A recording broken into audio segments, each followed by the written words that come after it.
All of a sudden, payoff pitch is upcoming to Owen Michelson. This guy who's had some quality at-bats all season long. The RBIs haven't been able to factor in as much as correction 2 and 2. But you don't see too many RBIs from a guy in the leadoff spot, but he's done his job and he's scored plenty of runs for the Power this season as he sees a 2-2 high breaking ball, and this one could be trouble. Dropping fast, sliding, and making the catch for out number 1 is Hunter Call. Great effort out there in right field. Sometimes you see that weak contact often fall here with how deep the outfielders play, but Call a great read, great first step, and able to rob Michelson of a base hit. Great play by Hunter Call. He had to come a long way. It looked like it was going to drop right in between Call and Lockwood, the second baseman. Instead, Call makes a sliding catch. Really impressive stuff.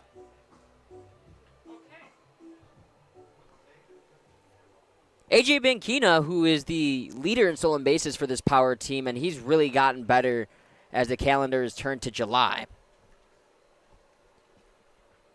And he's really come and shake things here in July. Average over 300, 17 stolen bases, hasn't been caught once trying to swipe a sack. The last thing you'd want to do is hit him with a pitch, because even if you hit him in the leg, he's probably just going to shake it off and try and make you regret it by turning it into an extra base hit by stealing second base and maybe even third. Kina out of Pepperdine.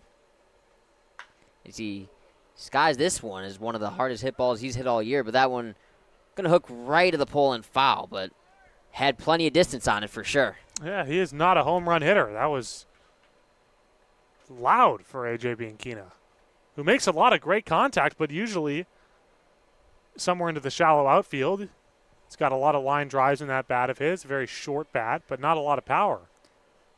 The average is certainly a strength for Bianchina. The slugging percentage maybe not as big of a strength for Bianchina as his ability to get on base.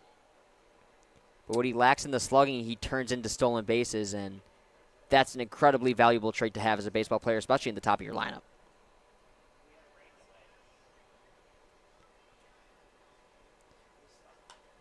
This one towards the booth and over the booth. That one is foul. Ryan Smith, good pitch there to get back into this count, 3-2.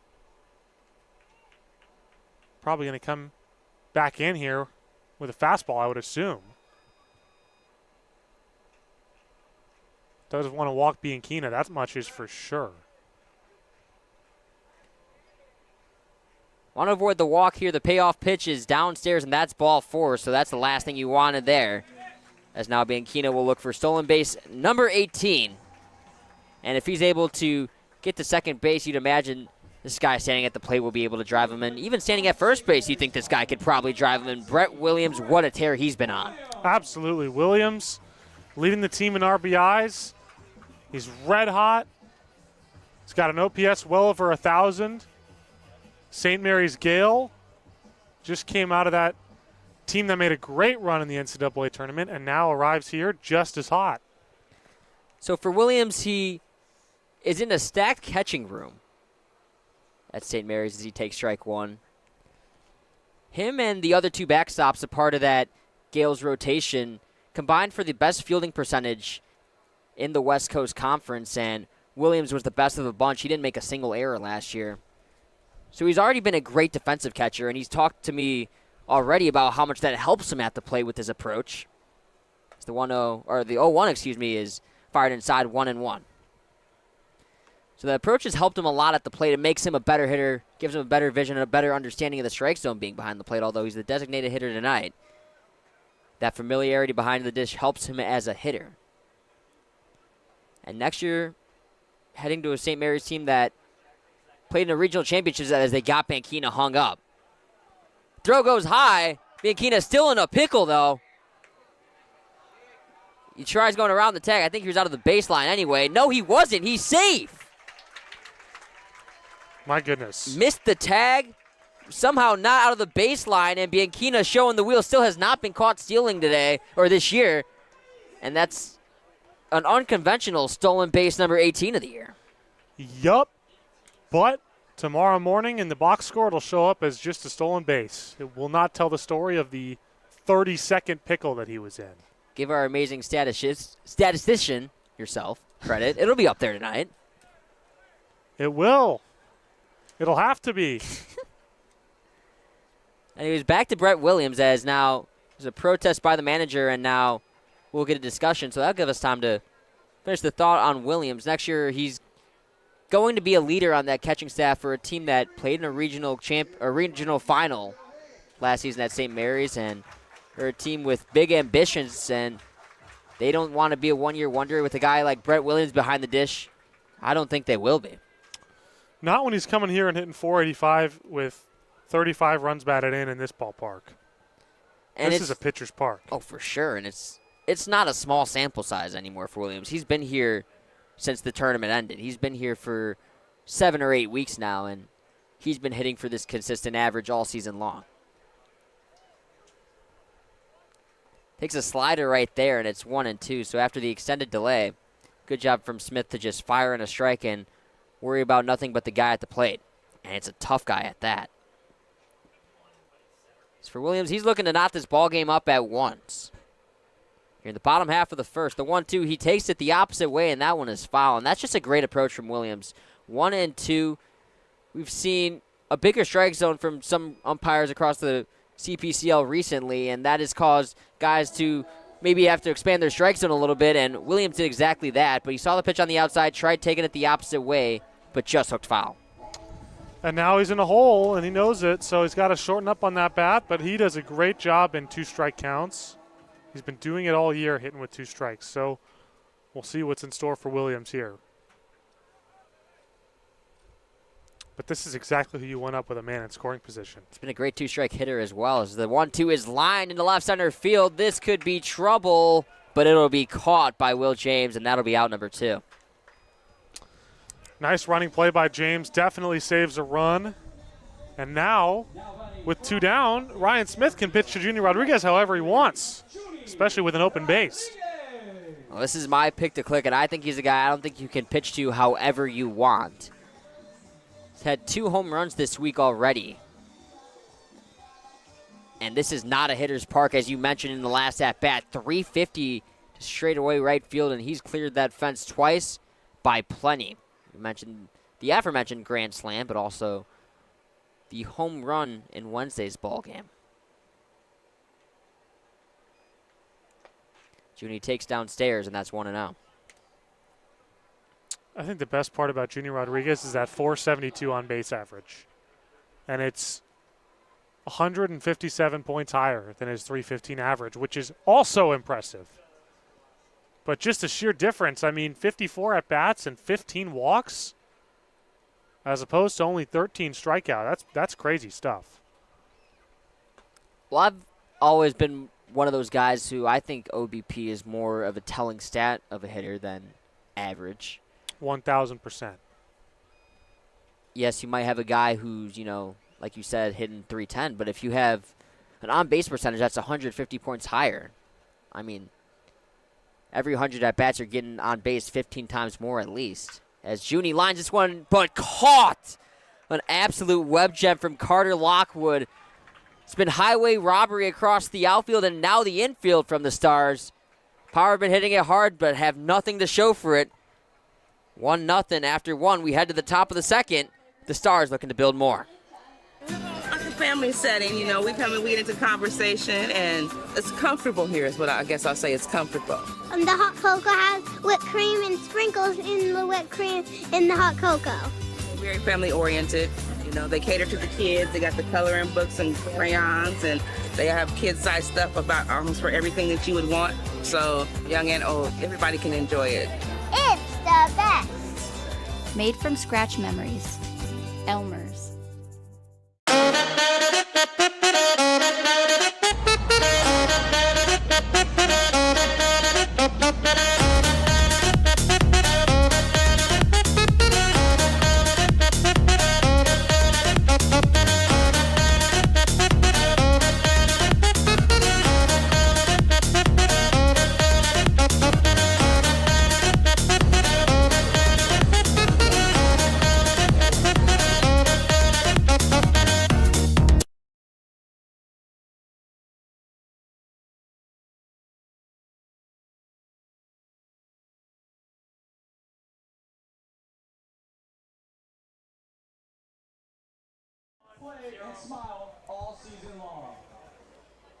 Brett Worth getting ready for his second inning of work and having a 1-0 deficit to deal with right now. So looking to limit the damage at just that.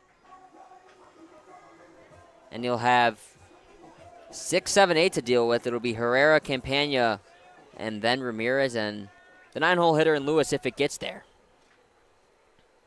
Yeah, and Worthgen, the offense got the solid contact they were looking for him, but some really tough results. 3 really nice plays, 2 lineouts, and a diving catch. Seen some good defensive plays so far here for both sides. Had the nice play from Richards, and he has another tough play. He fields it cleanly, and the throw is clean for out number 1. So just like last inning, Worthgen able to get a quick result and a quick, I believe that's the first pitch, first out, to lead off both innings here so far. But obviously it was some 2-out damage that struck last inning. And looking to avoid that here in the second is Worthgen. And the tough part for Worthgen is, as a left-handed pitcher, this lineup is just loaded with righties. And that's tough as a lefty.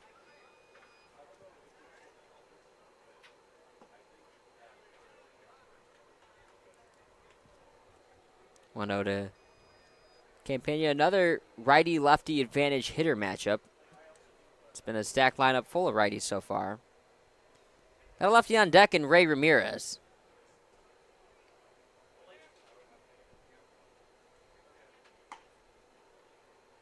Now 1-1. Encouraging thing for Worthgen, though, is through 1 1/3, he's still only at 18 pitches, so you want to be at 30 or less after 2. Looking to be right on that pace.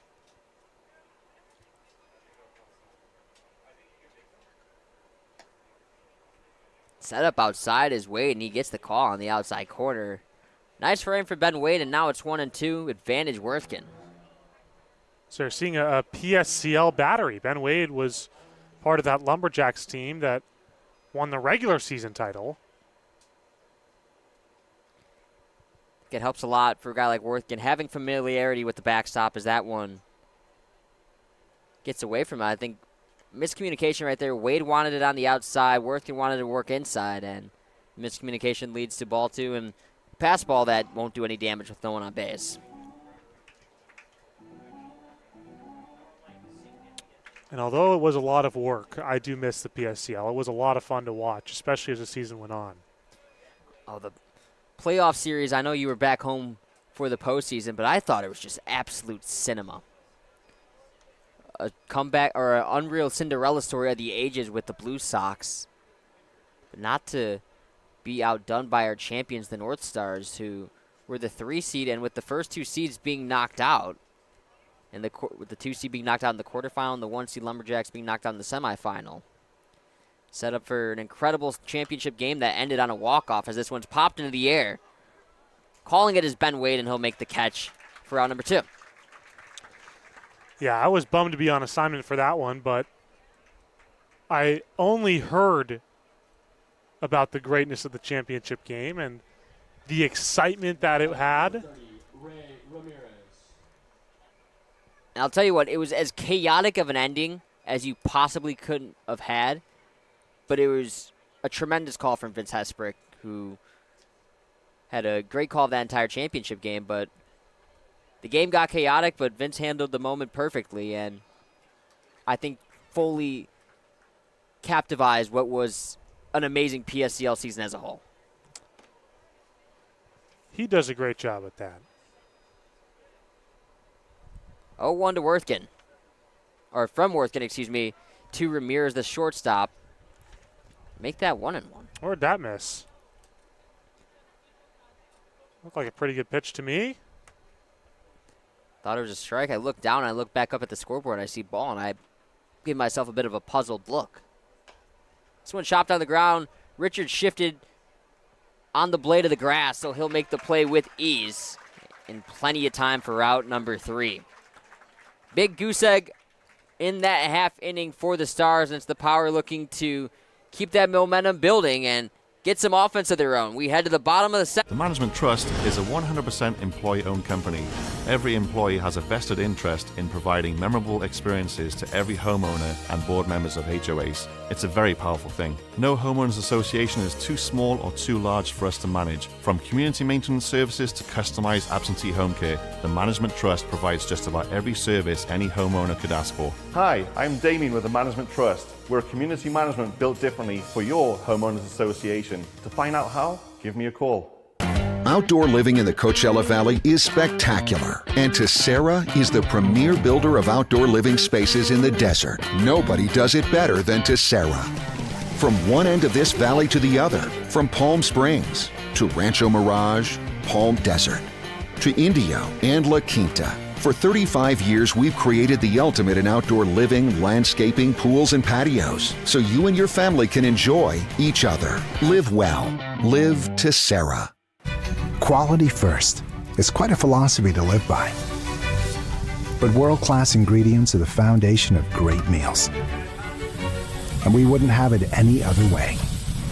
At Kaiser Grill in downtown Palm Springs, we believe you deserve the best. So whether it's dinner for two or a celebration with 200 friends, quality is our promise to you. Because quality is king. Quality is Kaiser.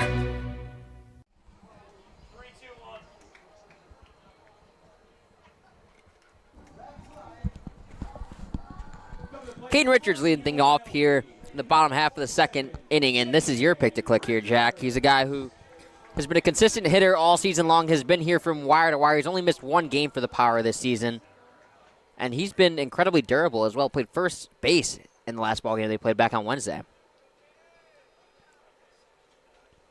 First pitch to Richards is way downstairs, 1-0, and I talked to Richards on the field just yesterday when we were doing some office work. He was on the field getting some swings in or heading to the batting cage to get some swings in. And I asked him, I'm like, have you ever played first before? He said, I've maybe played it 3 or 4 times before Wednesday night, but he looked great at first base, didn't commit a single error. So that just speaks to the durability of Richards and just the ability to fluctuate from one position to the other. Now 2-0 to Richards. You love seeing a guy who has so much versatility at the plate have versatility on defense as well, because it gives you so much flexibility to be able to move a guy around the infield when you know he can hit. It says a lot about a guy as well who doesn't want to be taken out of the lineup as now he's ahead 3-0, where obviously going in the postseason, Casey Dill wants to try different things out, and instead of, maybe getting an off day, Richard says, I will play wherever you want me as long as I'm in the lineup. Dill asks, can you play first? I got you, coach. And I think, although he was a little confused at first by seeing a 3 next to his name in the lineup card, he excelled nevertheless, and that's what great baseball players do, is be able to just produce when your name is called, as he kills this one into center field, looking up at the track, at the wall, and that baby will go! Caden Richards, home run number 4 on the year, and his slugfest of a season continues. Well, I hate to say, I told you so. What a swing by Caden Richards. Dead center. So I have this thing I like to do called a yard card, which is essentially if you predict a guy to hit a home run, the person that's in the booth with you owes you food. And I feel like that would have been a great time for you to use that. What a shot, and what a great call by you at the start of the game as your pick to click his first at-bat and takes it over the fence. 98 miles an hour off the bat and 405 feet from Richards. Got every stitch of it, and all James could do was look up. I think everyone in this ballpark knew that that baby was going to go.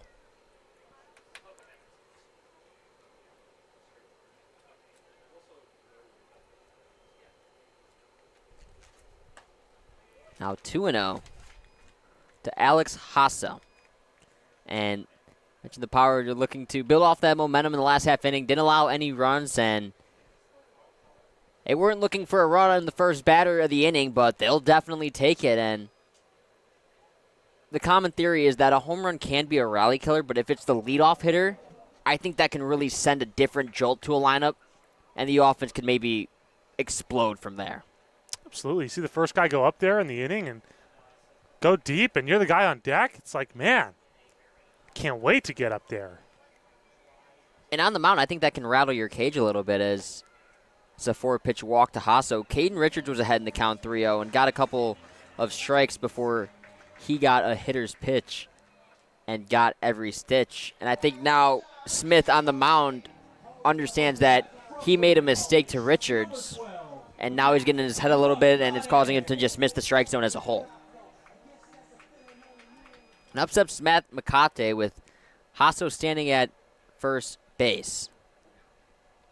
Kate a really low load in his swing and tries taking this one the opposite way, but well read by Gamino, and it's 1 pitch, 1 out for McCate, and it's the first out of the bottom half of the second inning. Well, the very least we're trying to do there is move the guy over to second. McCate with a non-productive at-bat, but he's been great situationally this year. Now you're just trying to move the guy to second with less than 2 outs, so we'll see what Durazo can do.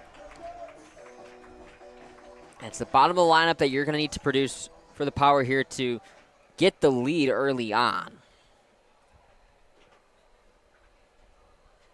Hasso not taking a threatening lead at first base as this one's on the ground. Durazo, nice play by the shortstop, and Ramirez second to 1 over to first. Throw was in time, but dropped by the first baseman in Jones, so no double play. But they get the lead runner, and 2 gone, essentially would be the same as a strikeout. Runner on first, 2 outs.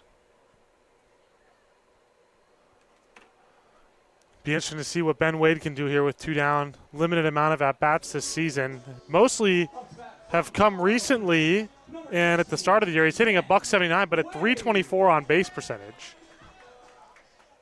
We talked about this with Williams, but the catcher being able to understand the strike zone a little bit better, although it hasn't helped his average, it does help the OBP.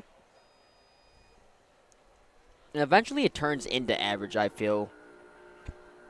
Like, you think of a guy like Austin Hedges, who has never really hit for average in his career, but he's had always a good on-base percentage, and he's always been fantastic defensively, and that's what's kept him in the major leagues for 10 years. And eventually that bat came around, and it's come around this year. He's hitting in the 270, 280 range. Durazo thought about going, but doesn't. But it's just so important to have a guy who may not get you on base via way of a hit, but if he can find himself aboard and create run-scoring opportunities, that's all you can really ask, especially from a guy in the bottom of your lineup typically, which is what you get from your catcher. 2-0 to Wade. Takes a big cut and a miss right there and waves through a 2-1. I think Ben Wade was trying to give him a 2-run lead with that swing. I think he wants that one back. Fastball, middle. It's not a pitch he's going to take, but it's one that he's going to take a big rip at. Might get another fastball here, 2-1. And Ryan Smith really taking his time out there on the mound. It's a luxury of pitching at this ballpark. There is no pitch clock like in the major leagues. He's what you call a human rain delay. It's been a long time since I heard that expression. Used to see it with a lot of relievers in the MLB as Durazo takes the base with ease.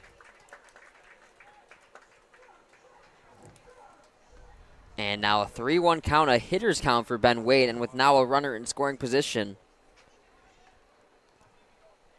You'd love for him to drive in this run, but in a 3-1 count, I feel like you'd like him to take this pitch and turn the table over to the top of the card.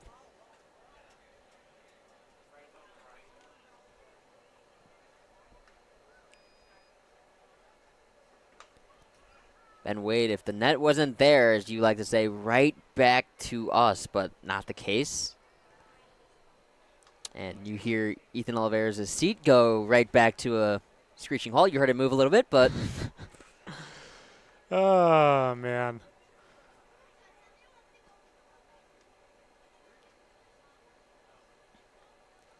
(3-2) upcoming to Wade. The payoff pitch takes upstairs, ball 4. So he does exactly that. Turn it over to the top of the card, and we'll see Owen Michelson, who is 0 for 1 in the ball game, try and do what a leadoff hitter does and get himself on base. If he does that, a rare RBI opportunity for him, but he can come through. That's exactly what the doctor ordered from Ben Wade. Get on base with 2 down. Turn it over to the top of the lineup. Runner in scoring position. Did exactly what he had to do, and works a long count, too. So it steps Owen Michelson, a 303 hitter on the year. As for Durazo, standing at second base, just got his second stolen base of the year. He's been caught stealing twice as well, so now at a 50% clip in stealing bases. So he's got himself at second, Ben Wade at first. Michelson already ahead 1-0. Pops this one shallow. This one could cause some chaos. The center fielder calls everyone off and Will James, and he'll make the play for out number 3. 1 run comes across. There's the first batter of the inning, and Caden Richards, and he did it on a big blast. Power leave a couple stranded, and the game is tied 1-1. A lot of drama here so far. We're looking to bring you more, and we'll be right back with it. The top half of the third inning just moments away. Stay with us. The Management Trust is a 100% employee-owned company. Every employee has a vested interest in providing memorable experiences to every homeowner and board members of HOAs. It's a very powerful thing. No homeowners association is too small or too large for us to manage. From community maintenance services to customized absentee home care, the Management Trust provides just about every service any homeowner could ask for. Hi, I'm Damien with the Management Trust. We're a community management built differently for your homeowners association. To find out how, give me a call. Outdoor living in the Coachella Valley is spectacular, and Tessera is the premier builder of outdoor living spaces in the desert. Nobody does it better than Tessera. From one end of this valley to the other, from Palm Springs to Rancho Mirage, Palm Desert, to Indio and La Quinta. For 35 years, we've created the ultimate in outdoor living, landscaping, pools, and patios, so you and your family can enjoy each other. Live well. Live Tessera. Quality first is quite a philosophy to live by. But world-class ingredients are the foundation of great meals. And we wouldn't have it any other way. At Kaiser Grill in downtown Palm Springs, we believe you deserve the best. So whether it's dinner for 2 or a celebration with 200 friends, quality is our promise to you. Because quality is king. Quality is Kaiser.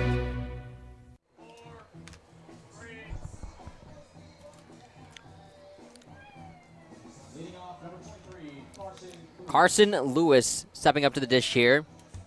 He's the 9-hole hitter.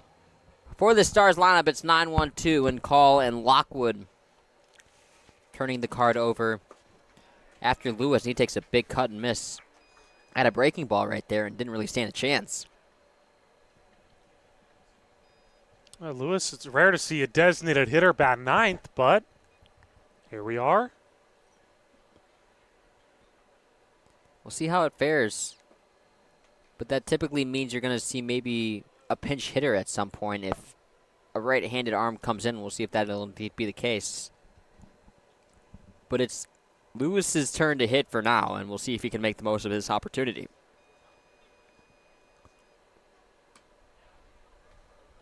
One just off the outside. Good idea from Worthgen with Wade framed on the outside. He's done that a couple times in this game, trying to get that call on the outer half. It's worked a couple times. It hasn't a couple times. But no reason to not keep going to it. 2-1. That one well inside now and in danger of walking the leadoff hitter. And we've talked about so many times this season how detrimental that could be, the leadoff walk. Especially when you got the top of the order coming up. The last thing you want to do is walk the 9-hitter to get to the top of the order. Worst case scenario, Worthgen trying to avoid that. That one, lazy pop fly to the second baseman and Bianchina, and he'll make the play for out number 1. So got into a 3-1 hole, but able to get weak contact and get the big first out of the inning. And the leadoff guy has been brought up and brought down in all 3 innings so far. Way to get back into that at-bat for Brenton Worthgen. Get the result, the favorable result, despite starting off slow, and that is exactly what he needed to do. You called the shot, man. Soft contact has been the name of his game today. Still looking for that first strikeout, but he really didn't even rack up strikeout numbers in bunches in the PSCL, so we weren't expecting that here. But it's been the weak contact that has carried over, and that's kind of been his formula for success wherever he's played. And that's maybe an undervalued concept for a lot of pitchers. Now, a lot of coaches and scouts, as this one is sky in the air and will be over the head of Hasso and everyone else, it's foul. But a lot of coaches value one thing, and that's the strikeout. It's the kind of, the three outcome. Do you throw hard? How hard do you throw? How much does your stuff break? And sometimes you avoid, the things that are standing right in front of you. You look into the metrics too much, and you're not looking what's right in front of you, and it's the guy who's producing outs, who's producing numbers, and throwing up zeros consistently. And you see that too many times with pitchers who don't throw for a ton of velocity, but they eventually get found, and they eventually produce wherever they go.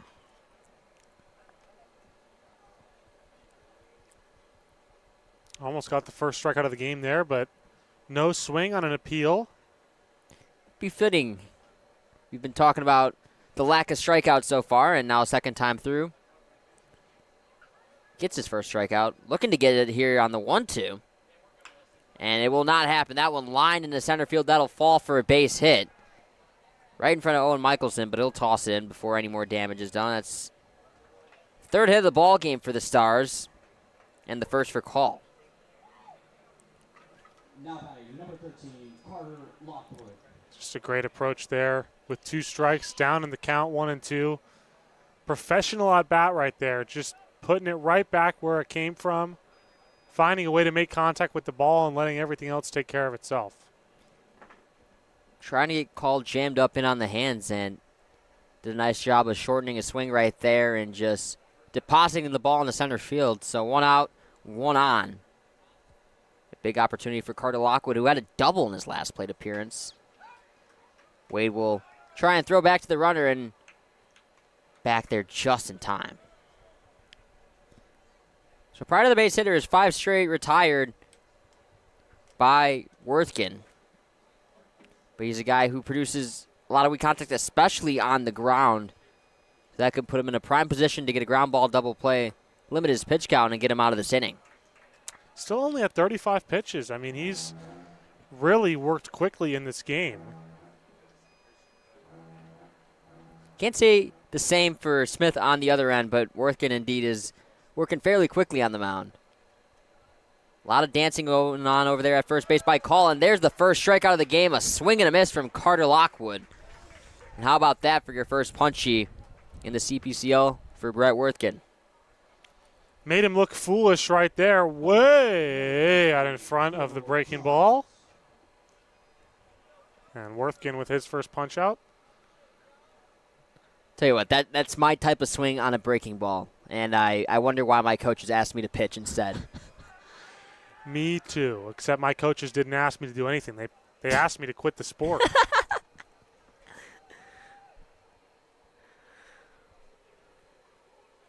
Please get off my team. I can't take it anymore. Well, I think the coaches like the element of, we had a guy on our team who got drafted in the first round of the MLB draft. His name's Owen Murphy, and he's starting for the Braves tomorrow. And they like the adjustment of going from a guy who threw 93, 96 to a guy who throws 70, 76 maybe. There you go. On a good day. Check swing and 0-1. It's a pretty good day. The significant drop in velocities, I think, was what my coaches liked and would kind of set me up for success. We had a lot of guys who could throw hard, and then you had me who just moved the ball around anywhere it could be in the zone. 1-1. Phil Jones, a ground out to Alex Hasso, but a lot of speed possessed by Jones that he showed.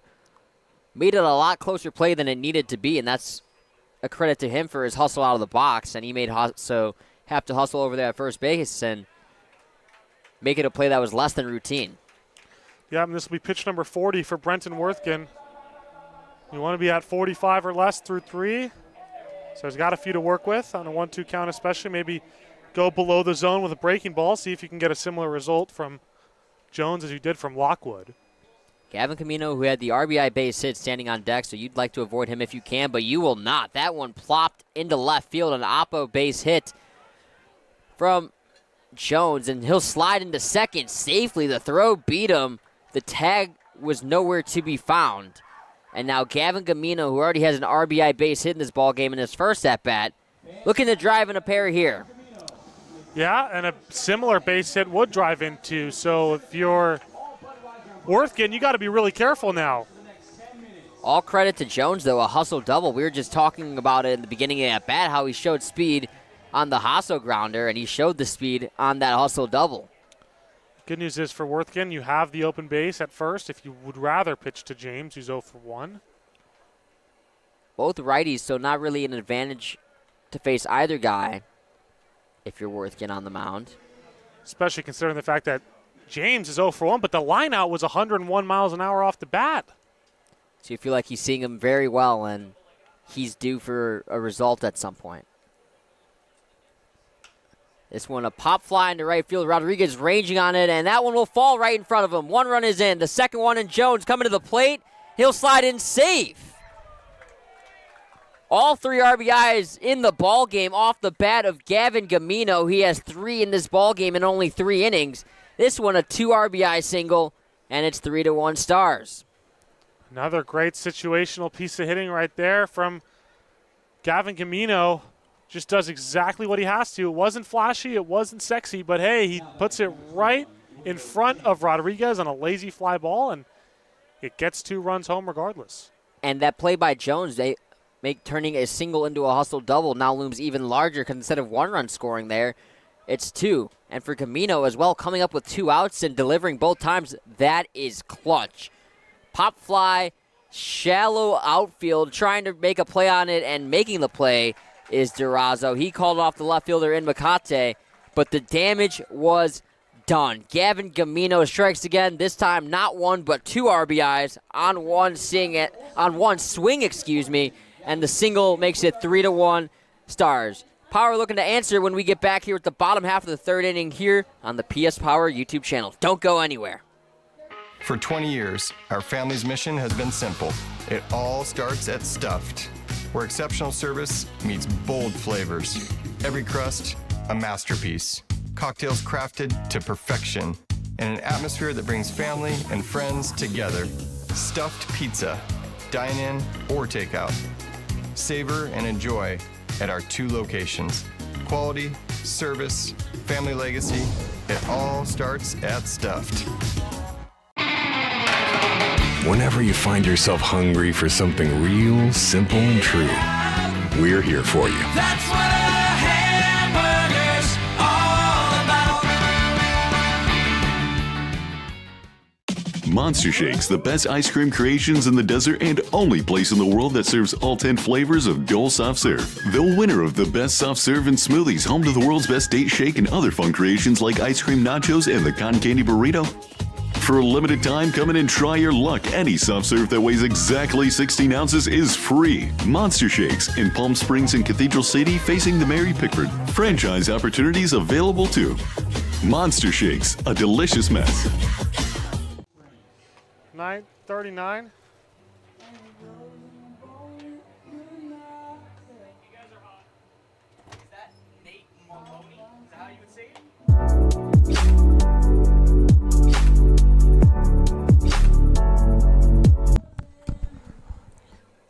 Pitching change on the mound. That's Nate Maloney towing the slab here after 2 innings on the bump from Ryan Smith. He only allowed 1 run on 1 hit, and that was the Caden Richards home run. And we'll see now what Maloney can deliver on the bump. A little bit puzzled as to why manager Sam Hughes decides to pull Ryan Smith. He looked really good, but I guess the 3 walks in 2 innings was enough. But Smith will not qualify for the win despite leaving the game with the lead, only pitched 2 innings. So we'll see what Maloney can do in his stead. Tell you what, I really like the pace Maloney's working with. A little bit quicker on the mound, a little bit more of a sense of urgency. But the southpaw will have a couple of tough right-handed bats to face. The first one being the switch hitter in A.J. Banchino, who's actually probably a better hitter from the left side, but this guy who possesses a lot of speed and a lot of great bat-to-ball skills will now try and do it from the right side instead. Such a hard skill to have being a switch hitter. Absolutely. I was terrible swinging the ball from my dominant side. I can't even imagine doing it from the other side as well, and so effectively.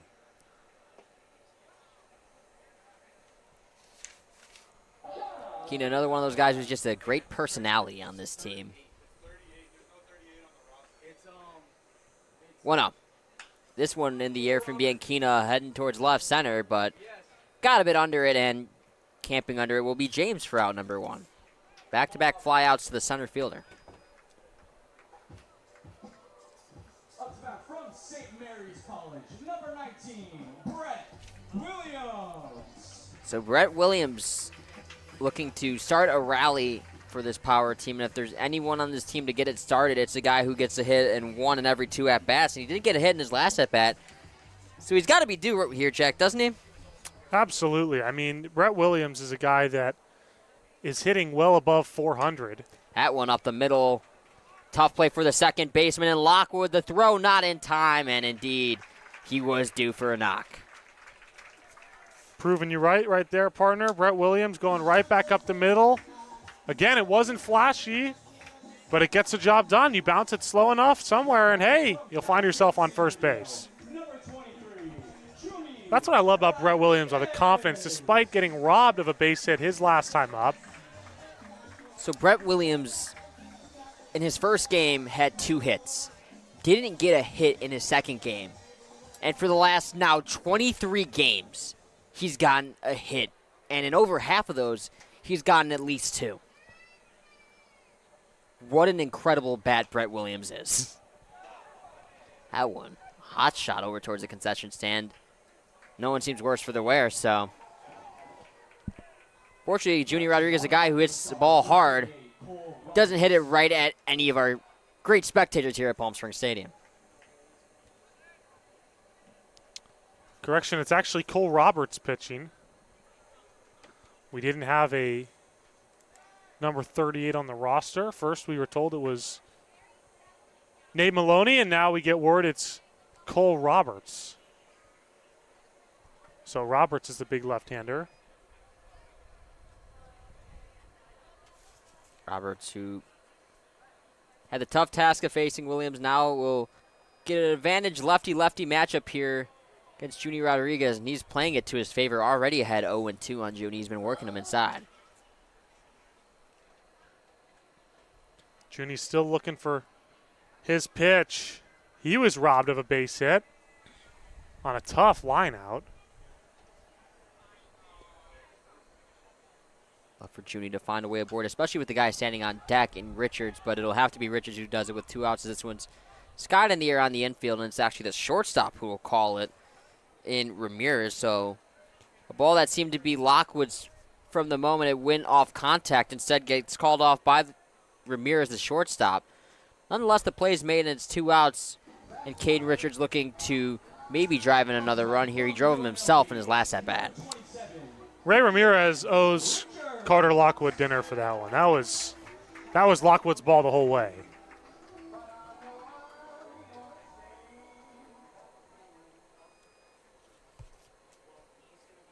I don't think there ever was a question that it wasn't until I saw Ramirez just run right in front of him and say, nope, thanks, it's me. Caden Richards, 405 feet, his home run in his last at-bat, 98 off the bat. So maybe the fear of having to face Caden Richards again potentially with a turn and taking Smith out. We'll now see how he does against the lefty. And he's already ahead in the count 2-0. He got ahead 3-0 in his last count, worked it to 3-2, and then worked it over the fence. He does such a good job of just getting deep into counts, getting in pitchers' heads, wearing them down, and that is why he's in the middle of this lineup every single day. He's a big cut at that one. I think he was looking for home run number 2 on the day. For Richards here, he's a guy who loves taking the ball the opposite way. That was actually his first home run that didn't go oppo taco. That one straight away center field for him. Doesn't pull the ball too much. Doesn't really like swinging pitches on the inner portion of the plate. Unless he gets to 2 strikes, he's going to lay off that pitch on the inner portion of the plate and try and take it the opposite way. And in a ballpark like this, if he can punch one in between the 3 and 4 hole, that can turn into 3 bases and turn into a run. The ever-known speedy Brett Williams standing at first base. Gotten a stolen base in the past week. As now he's going to take off. There he goes, and he'll get into second on the pass ball. Speed kills from Williams. And now he finds himself in scoring position. 3-1 count for Caden Richards. There you go, Brett Williams, making me look good. I called him Speedy for a catcher, mind you, at the start of the season, and I have never heard the end of it from any of our broadcasters.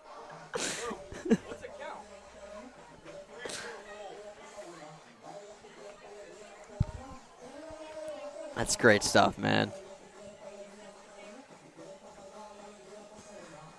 He's gotten Williams a lot of nicknames this year. He's gotten the John Cena nickname from Owen Michelson. Speedy catcher. Gets known as the Flash now. Payoff pitch upcoming to Richards. Ooh, that one may have been ball 4, but pitch that was way too close to take, and he tried taking it the opposite way, and instead will get another payoff pitch coming to him. Yeah, you got to protect the play with 2 strikes. That one was fairly off the outside corner, but Richards stays alive. For Roberts, been going to the outside the majority of this AB. Wonder if you try and jam Richards inside here. See if you can get swing and miss, strike 3. Instead goes outside, goes too far outside. That's ball 4. The tying run's aboard for the Power. The go-ahead run coming up. That's Alex Hasso. This is a big at-bat for Hasso, who walked his last time up, but if you're the Power, you wanted to put something in play here. Find a way, especially with this lefty-righty matchup, to manufacture at least one of those runs. Hasso, 11 RBIs this season. Donning a .371 batting average. 429 OBP as well, as he takes a breaking ball that he thought was going to stay up in the zone, and instead the bottom fell out of it. It's 0-1.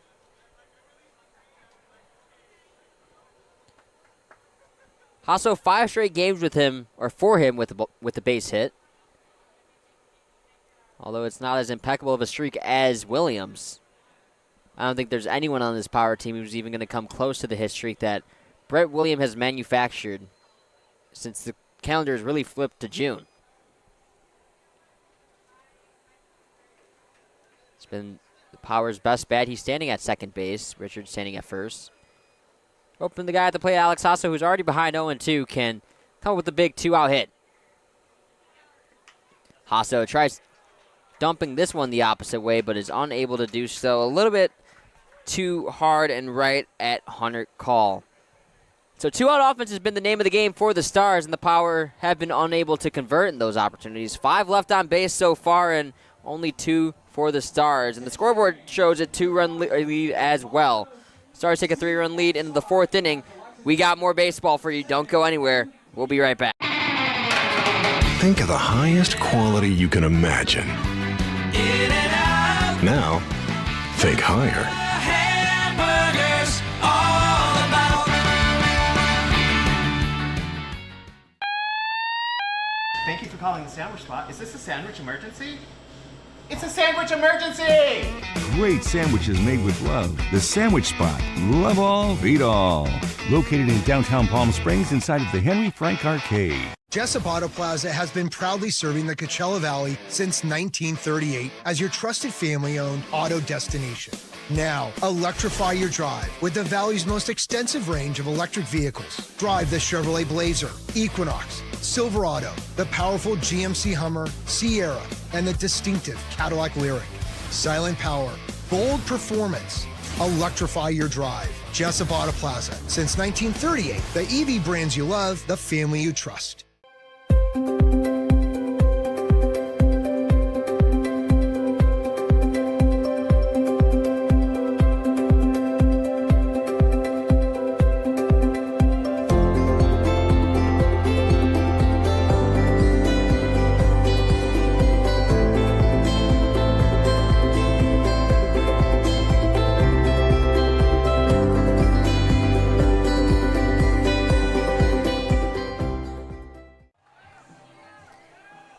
Six, 7, 8. back up here for the Stars, it's Herrera, Campagna, and Ramirez, and this is the part of the lineup he faced in the second inning where he went 1-2-3, but his first pitch went about 50 feet, so that'll be ball one. Herrera, who was ahead in the count 3-1 and ended up grounding out to the third baseman in Richards. Correction, that was the first pitch ground out to Richards. There's the next guy in Campagna who had a 3-1 count before popping out. Ben Wade set up outside as swinging away at that one is Herrera, and he fouls it away, 1-1, after firing one towards his dugout.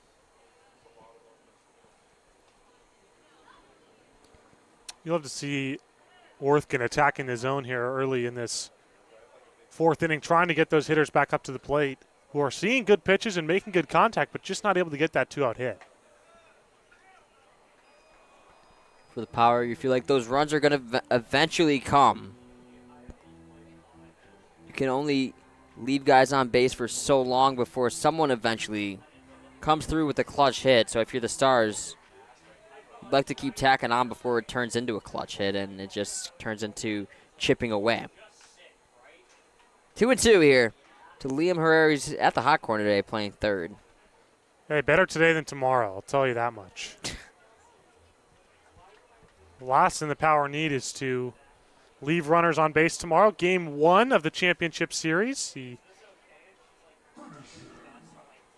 CPCL Championship Series. Best of 3. The last 2 of which will be right here at Palm Springs Stadium. I'm excited. I haven't been to Riverside yet, and I'll be there doing the PA tomorrow. So looking forward to checking out what should be a very beautiful campus, as well as, hopefully coming back home with a Power win and chance to secure the championship when we get back here to Palm Springs Stadium on Sunday. You know what my favorite thing to do in Riverside is? Oh, no. Is it going to be leave? Leave. 3-2. That one just a bit on the inside. That'll be ball 4. So instead of a leadoff strikeout, it's a leadoff walk. And that could shift the complexion of the inning. Yeah, that's a tough one for Worthkin. He came in 3-2 with a pretty solid pitch right on the inside corner. At least I thought so, but no dice for Brenton Worthkin. That is a crucial ball 4 to a leadoff hitter who's setting the table for the bottom of the order. Seen that bang-bang 50-50 play or that 50-50 call on the inside portion of the zone get called for a strike more oftentimes than not this season. So I think that's one we've grown so accustomed to seeing be called for a strike, but it was probably on the inner half of the plate, and I think it was the right call by the umpire. But Worthkin can ill afford to lose the batter here. Just need to continue to attack. Swing and a miss, 1-1. Campagna, Ramirez, and Lewis are the 3 that are now due up, with Herrera standing at first base.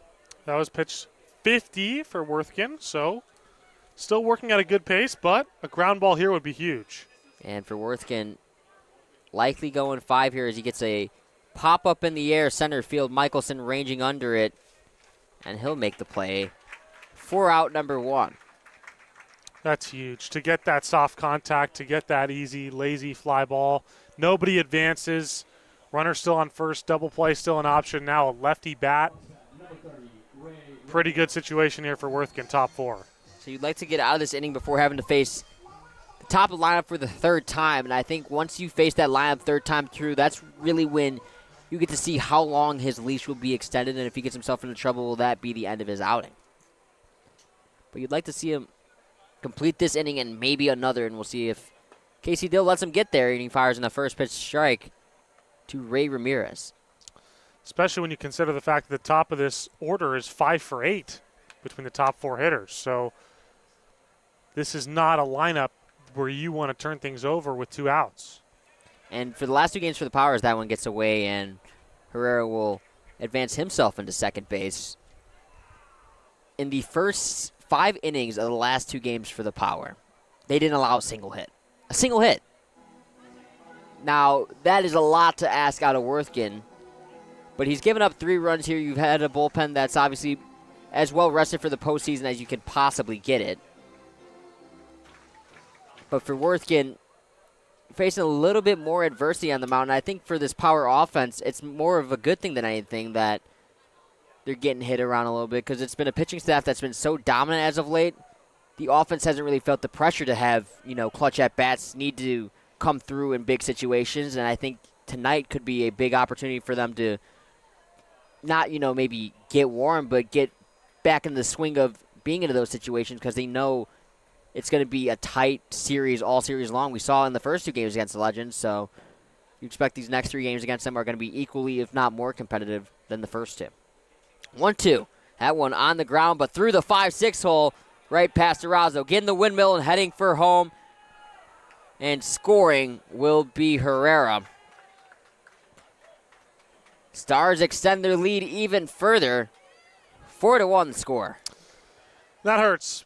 This is the part of the lineup you cannot allow to hurt you because the top of the order, like I mentioned, 5 for 8 with 3 runs batted in and 2 extra base hits. So you want to get the bottom of the order, especially a lefty-lefty matchup, one of the only ones you're going to see. You want to get that turned over quickly.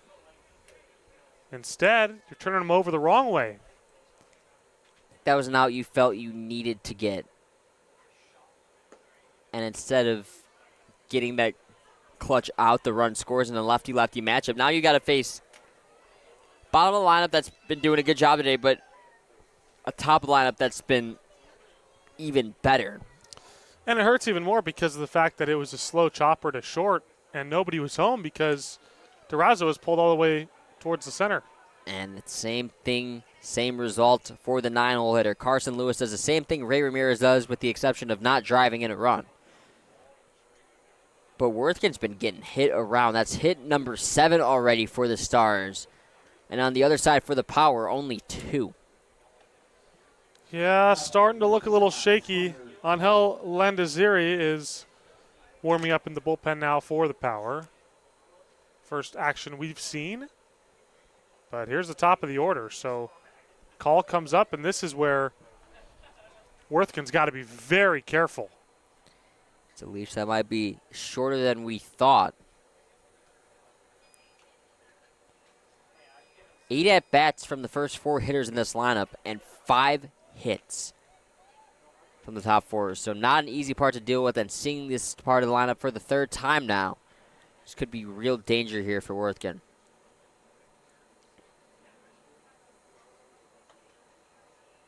2 on, only 1 out here. And now the throwdown goes to first. Throw might have beat the runner, but the tag was not able to be applied because the ball fell out of Hasso's glove. So a ball, no strikes.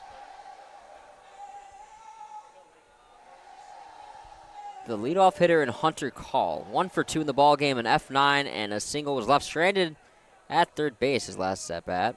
Or correction, he came around to score last at-bat on a Gavin Gamino base hit just in the last inning.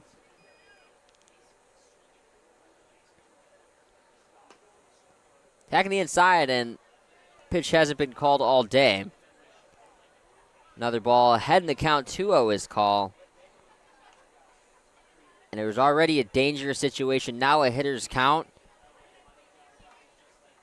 Be ready defensively if you are the Power for something hit hard somewhere.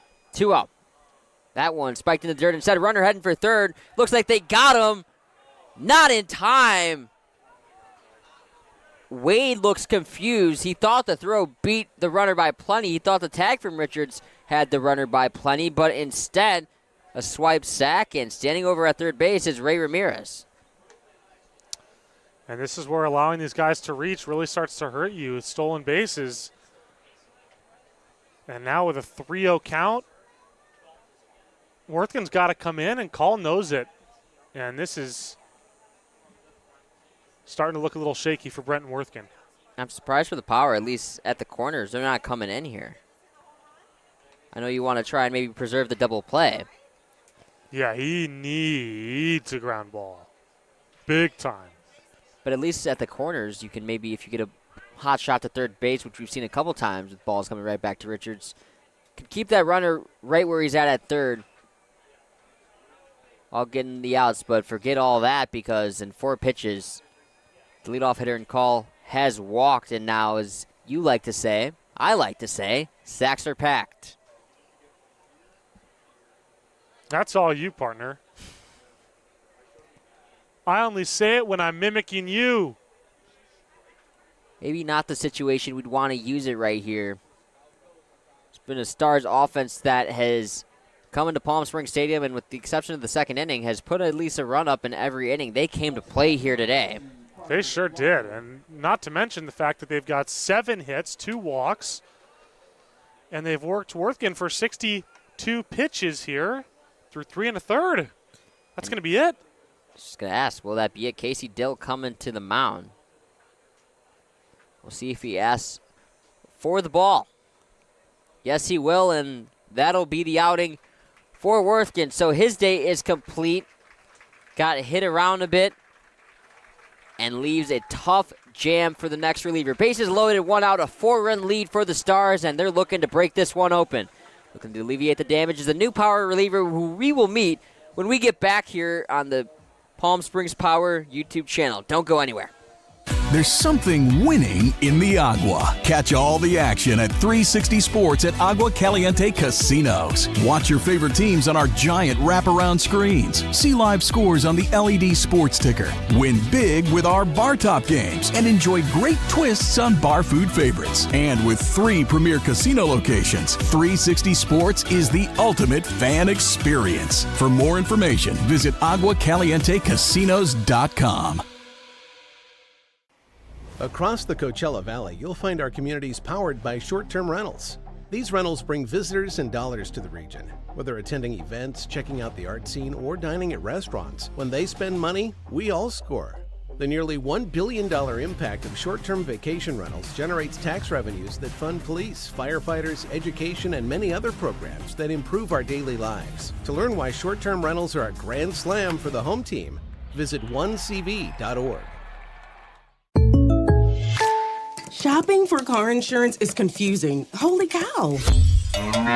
Great. Now we have a cow in our kitchen. Why did you say that? Because I don't know what coverage to choose. So just say the State Farm jingle. A State Farm agent can go over all your options with you and help choose coverage that meets your needs. Dude, cow, could you move? Like a good neighbor, State Farm is there.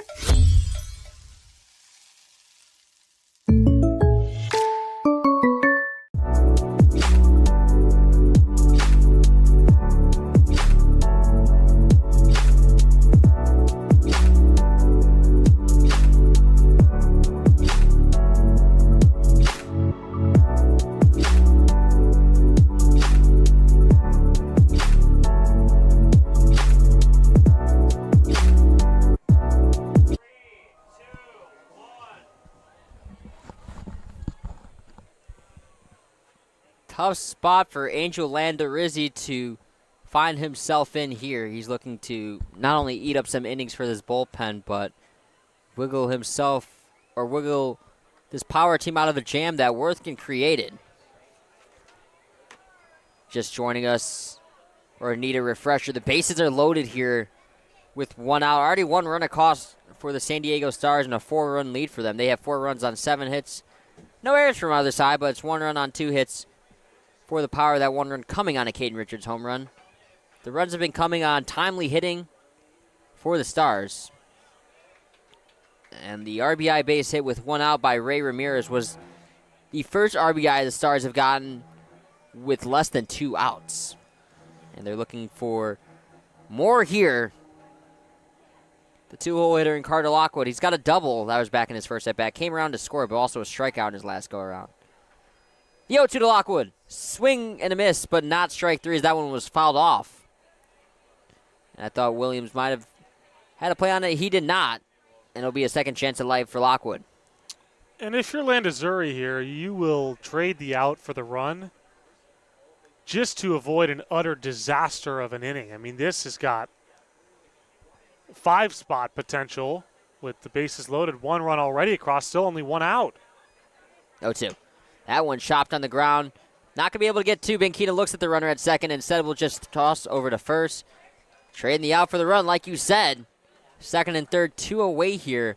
But it's now 5-1 San Diego. Now, number 33, Phil Jones. And the problem with that is when you think of trading the run for the out, you obviously think of a sacrifice fly.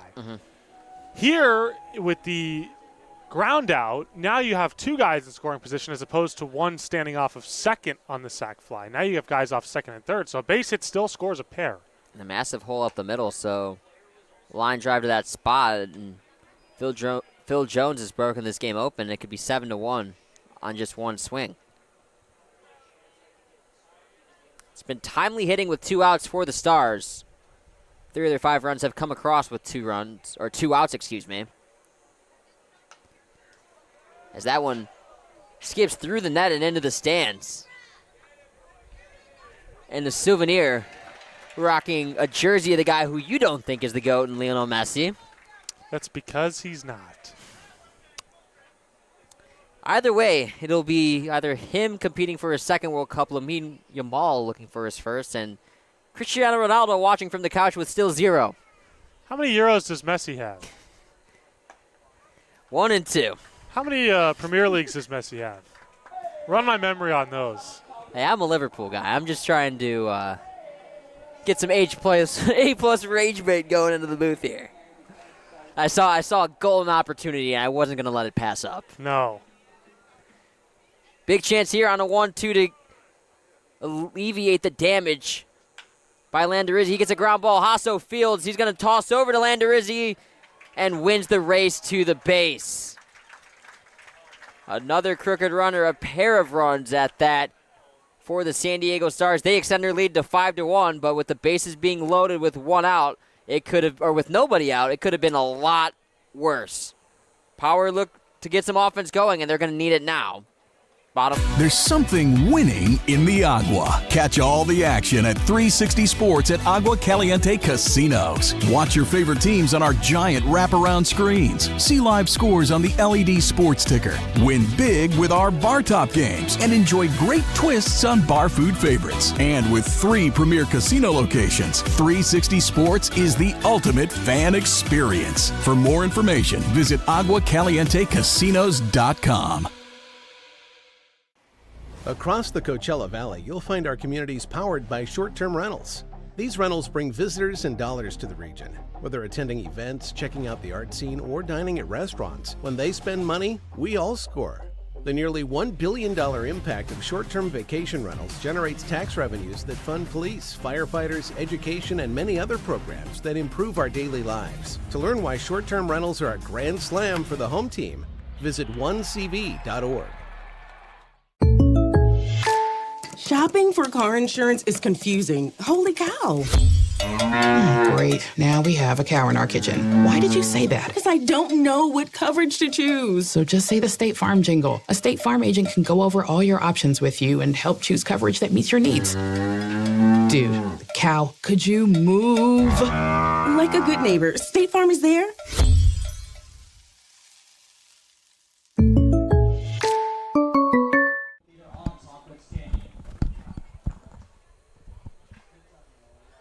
Getting set here for the bottom of the 4th, and it's been a lot of offense, but only a lot of offense on one side, and that's the visiting team, the San Diego Stars. Yeah, they've found ways to get on base. They've put the ball in play, and most importantly, they've hustled. They've made plays a lot harder on this power defense. But fortunately for the Power, after scoring 1 run, the bases were loaded with 1 out, and Power were able to escape that jam with only giving up 1. So the lead now at 5-1 for the Stars, but this is a Power team that has shown they are more than capable of coming back in any situation. There's a lot of offense, a lot of time for this team to get the offense going, and they're going to need the bottom of the order to step up. We talked about how important it is for this team to get the bottom of the lineup going, and we'll see just how quickly they can flip that switch, with Makate leading things off here in this inning. It's 7-8-9, Makate, Durazo, and Wade. And you'd like to see at least one, if not two of these guys get on base, turn it over to Owen Michelson, and see where it can go from there.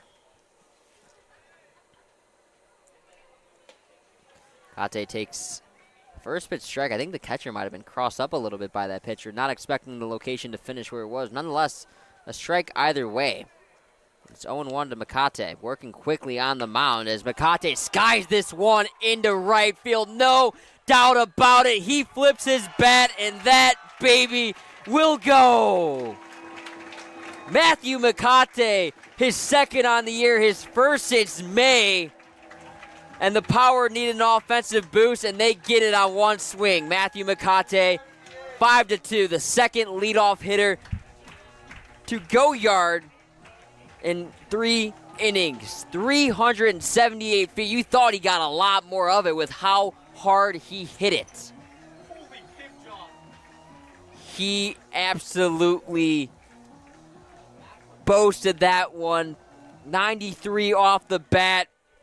He knew maybe the most empathetic bat flip we've seen all season long.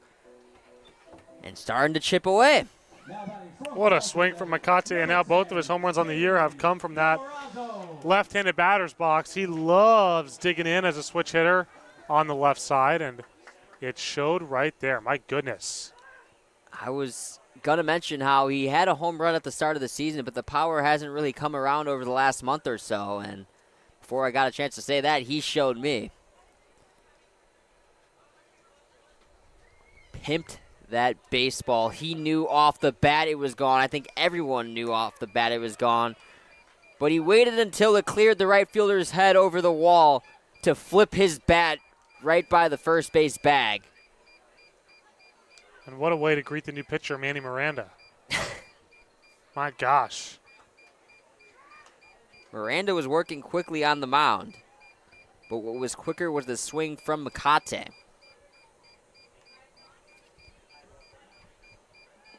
So the lead off the second here is Caden Richards hitting a ball over the center field fence. Now Matthew Makate leading off the fourth inning. It's been the even number innings where the leadoff man has gotten himself on and around via way the long ball. But there's the Power in that second inning who left 2 runners stranded on base. So you can't stop at 1. This is an inning where you'd like to get a crooked number with the momentum seemingly all on that third base side. So 2 long balls for the Power in this game. A ballpark that's not hitters friendly, but the wind blowing out, especially to right tonight, gave a boost a little bit to Richards. This one is hit softly right back at the pitcher for out number 1. A nice play by Miranda to get himself a first out on comebacker. And those can always look scary on the bump when you see the ball coming right back at you, but he saw how slowly the ball was coming and just threw his glove up. It was like, is it here yet? Is it here yet? And it finally landed in his glove for out number 1. Yeah, nothing scary about that one. That one was right at him, but ever so softly. It's one of the few comebackers that you see where the pitcher really isn't trying to make a reactionary play, as we almost tried to make a reactionary play. That one over our heads, but we thought for a second it had a chance at falling in our laps, but instead falls in the lap of somebody maybe at Sunrise Park. As now, I don't know if Wade got plunked by that one or if he just had to get out of the way. Didn't get him.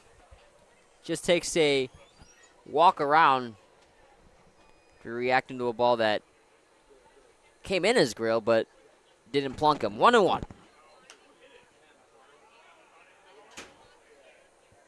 Another foul ball up and over the bleachers. So a ball and 2 strikes to Ben Wade. Man, there is a very happy dog in Sunrise Park right now, I'll tell you that. Foul balls dropping everywhere. It's raining foul balls! I think that'd be a little scary. You just get a rain of baseballs. Yeah, no thanks. But for a dog, it's heaven. Oh, for sure. Maybe a tennis ball so the dog doesn't get hurt. A slobbery, chewed-up tennis ball. I think the only person who'd maybe want to see it raining baseballs is Zach Hampel. And Ethan Oliveras. I'm surprised Ethan hasn't just, a night where he had off, just sits outside the stadium and tries to catch a foul ball. Right. Brings his glove, ready to go. Kill some time by going on a slide or on a swing at Sunrise Park and shooting hoops. That's too hot for that. Oh yeah, maybe right now as it's gotten dark, but you can't see the hoop. No, you're a pretty good basketball player. Well, thank you. It helps that you're 6'5", but that comes in handy.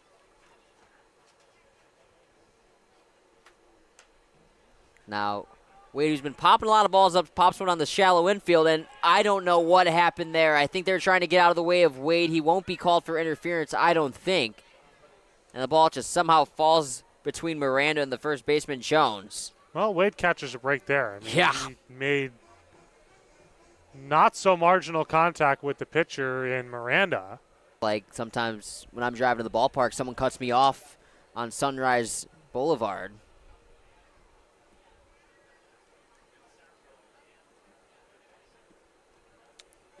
Tell you, nothing quite like when you're driving on Highway 111 and you get someone merging into your lane. And now it's another discussion being had between umpires and manager. It's the Stars who felt they've been on the short end of the stick of a couple of calls, but none have come back to bite them. Fourth, another call that they are displeased and looking to make the most of it here and turn it over to Owen Michelson. That's the goal as a 9-hitter. He's had a quality at bat already just by the amount of pitches he's seen, but with nobody on, a 3-run deficit, and already one away, you want to try to get on for that leadoff guy. Wade sends one back into his dugout, and leaping out of the way of it was Kai Cunningham.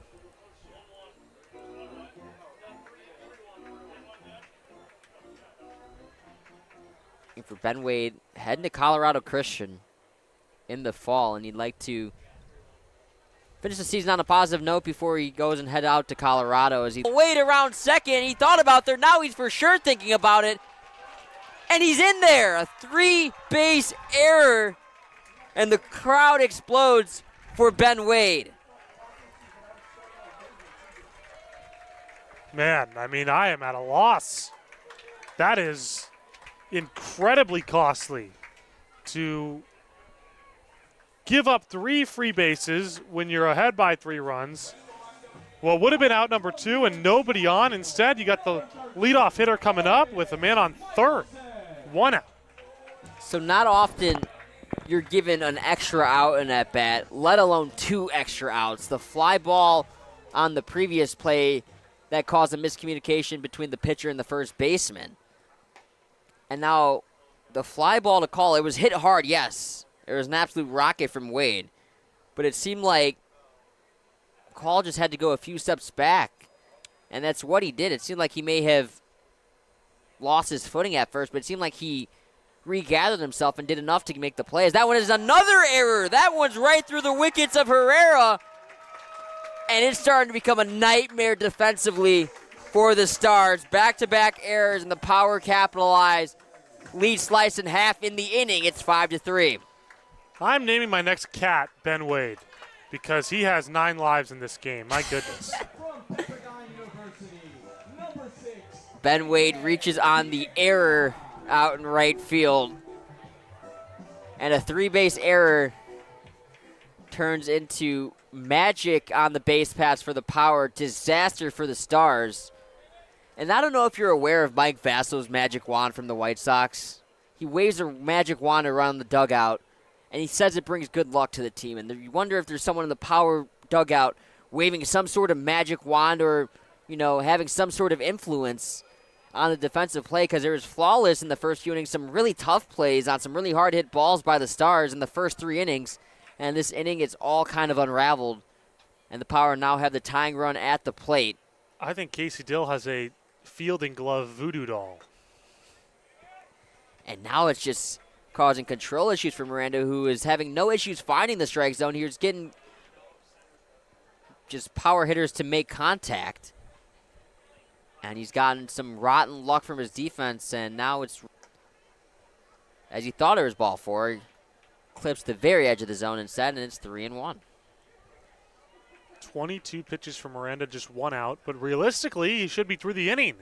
After Makate's homer, it really should have been 1-2-3. And instead, 2 runs have come across. A man on first, a 3-1 count, 1 out. So this is just, I mean, pitcher's nightmare. A day in the underworld for Manny Miranda, at least luck-wise. I mean, this is a really tough inning. And now he plunks Banquino. It would have been ball 4 anyway. And I'll tell you what, as a pitcher on the mound, if I was behind on a count 3-0, 3-1, and I knew I didn't have a chance of getting the guy, I didn't mind plunking him because you know what? It doesn't affect the whip. Not at all.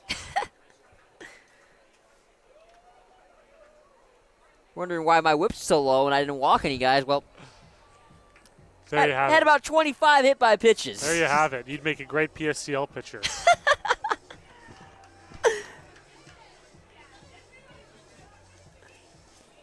So now the tying run aboard for the Power and the go-ahead run step into the plate in this 4th inning, and that's Brett Williams. It's been a 2-spot already. And let me tell you, with 2 guys on base, the last guy you want to see up is this guy at the plate. We just mentioned the 23-game hit streak for Williams that he just extended in his last at-bat to turn it into 23. He's got his Jordan number. And what is going on? Come on, dude. Finally, the pitching coach departs. My goodness. Whew, that was a long mound visit. Typically, you'll see the umpire go out there and try and wrap things up, and I think he did. And then he thought the coach was just going to walk away, say his piece. The coach came back. And then he came back for seconds. He's like me at the Thanksgiving dinner table. Seconds, thirds, insurance.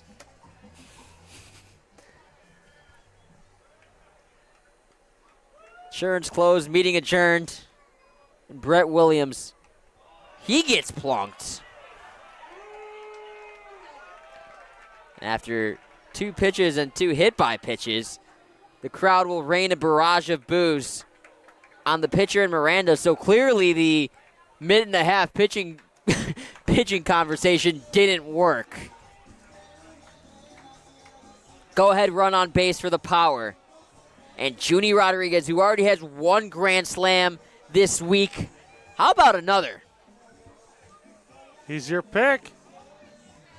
And I feel like a grand slam may overwrite a solo home run in terms of pick to click. Absolutely. Maybe even a 2 RBI double or a 3 RBI. Then we'll have a discussion. There you have it.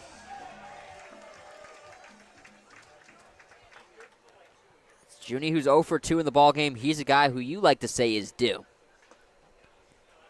Takes inside, ball 1. Since it's only been 3 hits for the Power in this ballgame, and they've had plenty of base runners. Now a 27-pitch inning for Miranda. Power have 4 walks, a hit by pitch, and have reached on 2 errors across the ballgame. But this inning has been highlighted by the errors. 2 errors that should have ended the inning, but instead the back-to-back errors have turned into 2 runs, and the sacks being packed with power. As, oh my, a ball got away from the bullpen. And now we'll have to take a brief pause to fetch that baseball over out in right field. Man, what an inning. Crazy to think we're only a third of the way through it. At least this half inning. Big swing and a miss from Junie, and he didn't want to drive in a pair. He wanted to drive in everybody. Yeah, Rodriguez, not the most conservative swinger with men on base, but that's part of what has made him so effective. Because when he runs into one, he runs into one big time. He's been racking up RBIs in bunches, has Rodriguez. But now even in the count 2-2, this would be a huge spot for a strikeout right here. You want to find any way, if you're the Stars, to limit the damage at just this. Because you feel like the momentum's in the Power's favor right now. And a big swing from Junie can solidify that. That one is hooking foul. This is not getting any easier as time progresses for Manny Miranda, who's got 31 pitches in the inning, 2 batters hit, 2 runs, 1 earned. And those 2 errors really just the bane of his existence here. I mean, he would have been out of this inning an hour ago. Said. 2 balls, 2 strikes with 1 out and the bases loaded to Junie Rodriguez. Swing and miss, strike 3. Down he goes on strike, just what the doctor ordered for Miranda. That's huge. And now up steps your pick to click, who can maybe solidify himself an early player of the game nod with the big swing here. 30-pitch, 4th inning. And with 2 outs, hoping for it to conclude soon if you are Miranda and the Stars. But if you're Richards and the Power, like to get some 2-out production. The Power haven't had any 2-out production left yet today and have stranded their fair share of base runners. 5 stranded in the first 3 innings, and this would make the total 8 in 4 innings. Not good. That's if Richards can't deliver, and he's been a clutch hitter all season long, and a homer and a walk for him today. He's been seeing the ball well. Richards tried taking that one right up the middle and right back at us, instead into the netting and foul. He did 2-strike approach from Richards to try and extend this inning. The Stars, who have had 3 runs with 2 outs, the Power with none, and right now that's standing out on the scoreboard, but a pair of timely hitting from Richards can shift that narrative in a heartbeat. 1-2. That one well upstairs, and 2-2. Richards with a chance to do some real damage. Power have gotten back into this ball game, but he's got a chance to put him ahead with an extra base hit. Tie this game with a knock. Look how far in the left fielder shifted as opposed to the center and right fielder. Richards can maybe punch one over his head. He lines one in the left field, but right at him and shifted perfectly. I don't think I could have queued that one up any better, but Gamino, who has 3 RBIs in the play, a great read and gets a big out for his pitcher in Miranda. Power strike with 2, but leave another 3 stranded. It's been 8 left on base in the first 4 innings, and that's been the story so far. 5-3 lead for the Stars. We head top 5. Quality first is quite a philosophy to live by. But world-class ingredients are the foundation of great meals. And we wouldn't have it any other way. At Kaiser Grill in downtown Palm Springs, we believe you deserve the best. So whether it's dinner for 2 or a celebration with 200 friends, quality is our promise to you. Because quality is king. Quality is Kaiser. Outdoor living in the Coachella Valley is spectacular, and Tessera is the premier builder of outdoor living spaces in the desert. Nobody does it better than Tessera. From one end of this valley to the other, from Palm Springs to Rancho Mirage, Palm Desert, to Indio and La Quinta. For 35 years, we've created the ultimate in outdoor living, landscaping, pools, and patios, so you and your family can enjoy each other. Live well. Live Tessera.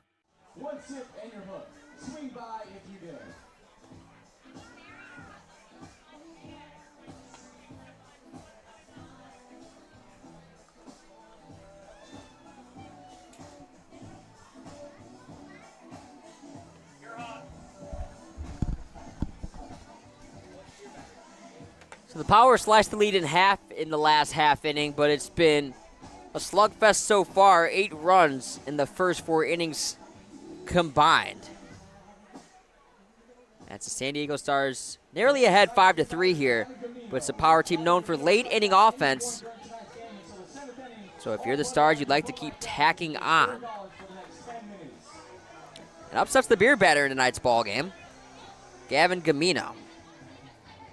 He has not been a fan favorite tonight, has not struck out, and even more than that, has driven in 3 RBIs, as many runs as the Power have had all day. So Gamino's had a fantastic day and has not delivered in giving discounted beer to these fans.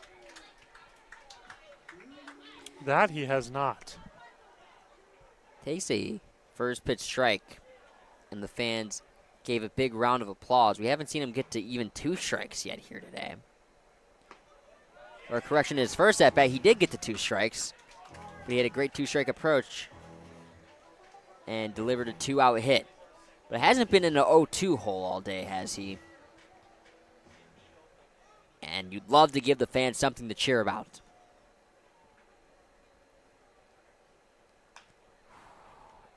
Thought the fastball was going to do it on the outer half, but a nice piece of 2-strike hitting by Camino. And that's what's made him so successful today, is able to just fight pitches off and, although maybe not make the most solid of contact, hit it where the defenders aren't.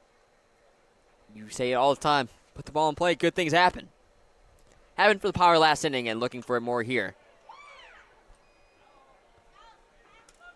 As another foul ball goes into Sunrise Park. They are getting an Easter egg hunt full of baseballs over there. I tried teaching my dog fetch years ago, and he'd just take the ball and run away. And now he's too old to play. So, dude, that's on you.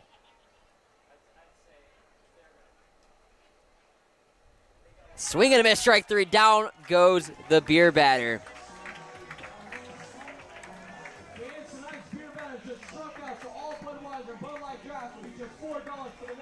And Camino is signaling up to the press box here.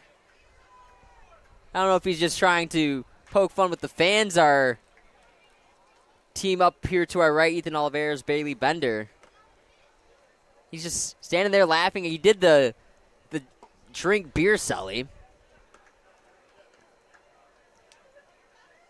But I think that's the first time I've seen an actual batter look back up and, say something to the press box after supplying the fans with discounted beer. Definitely something I hadn't seen.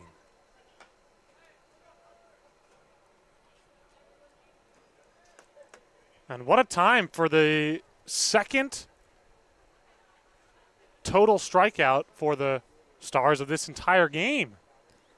It's only 3 strikeouts between the 2 teams combined. It's a guy who gets a little bit more strikeout stuff on the bump. So no surprise that he manufactures a quick strikeout here in his first full inning of work, and another hit by pitch. We've seen a couple plunkings by Stars pitching, and now it's the Power returning the favor. Obviously it wasn't intentional. So 1 out, 1 on, and the bottom of the lineup to deal with Liam Herrera, the 6-hole hitter, looking to continue the rally. And this is a bottom of the order that's been effective today. Herrera already walked and came around to score on the RBI single by Ray Ramirez, but 6, 7, 8, 9 is 2 for 7. Line shot caught by Hasso, and the runner is hung up, has to go back to first, and is unable to get there. 3 unassisted double play. And out of the jam are the Power. Another 0, only the second all day for Power pitching. And it turned into runs last time. They're looking for it again here. Power down 2 as we head to the bottom of the 5th, halfway home at Palm Springs Stadium. Don't go anywhere. A lot more offense in store.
Try our big, beautiful all-day menu with more than 70 delicious dishes and our award-winning 3-course brunch for only $27.99. At Palm Springs' most popular restaurant, there's always a party at Lulu.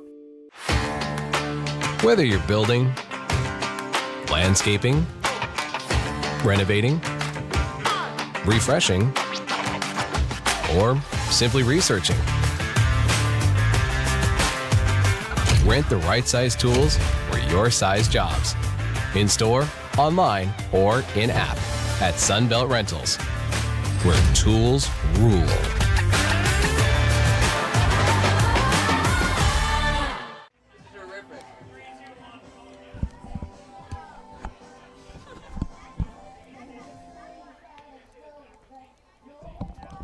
Bottom 5 as we are in the second half of the ball game here.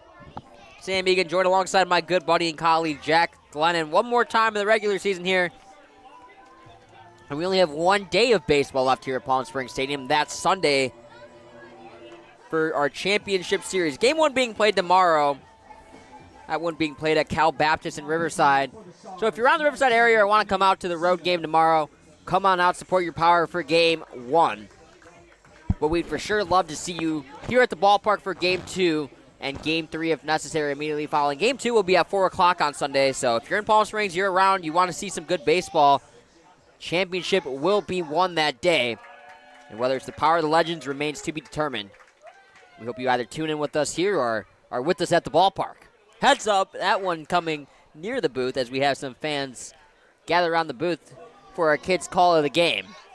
And they didn't even bat an eye at that foul ball that looked like for a second may have come up here, or at least come to our right. Top of the card here for the Power was that slider misses well outside. Michelson, Bianchina, Williams, the top of your lineup. Here to face Nate Cena, the 4th pitcher we've seen in 5 innings. Spelled the same as John Cena, gonna guess not related. And he's gonna have to face the Powers version of John Cena. And a couple hitters, that's Brett Williams. And we've talked about the John Cena nickname a couple times for Williams, and people have wondered, where did that come from? Well, it's coming from the guy at the plate right now, Owen Michelson, who is one of the biggest characters on this team. He's like our Ethan Olivares in the intern room, where he has a nickname for everybody. He does. That one is in the air right field, and Call will make the catch on that one, and that's out number 1. And those are the best people. For sure. People that go around, although I will say about Ethan, he finds, he can get a little too creative. He can get a little too creative. Great guy. Tell you, I think my favorite nickname around the intern room was started by our own Justin Reschke for you, and you lived up to it by grabbing a hot dog this past half inning.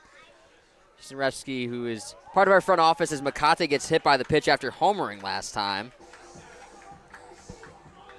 Yeah, I'm not sure why that one stuck.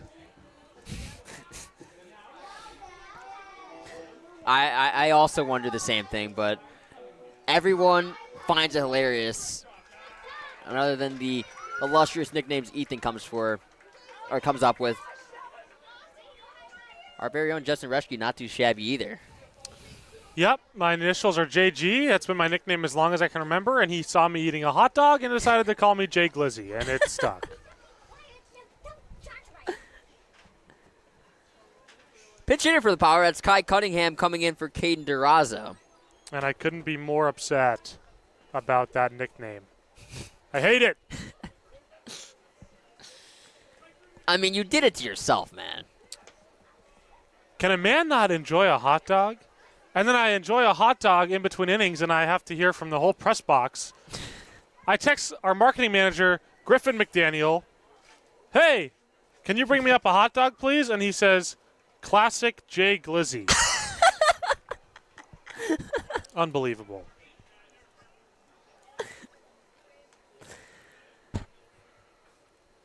Classic. What can I say? It was a good hot dog.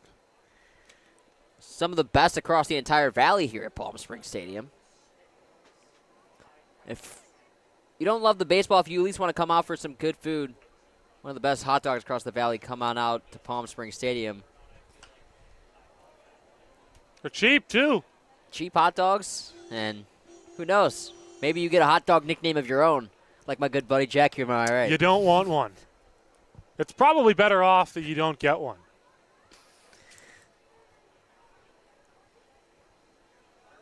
Man. That nickname is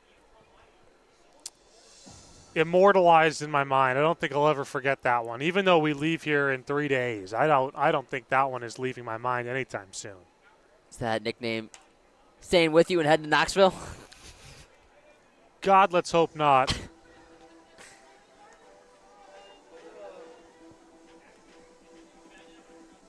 One of the best college towns in all of America, Knoxville, Tennessee. Bloomington not too shabby either, but not at all. Look forward to maybe heading up to Knoxville at some point in the fall, checking out some volunteer football. Well, you've got a couch to sleep on.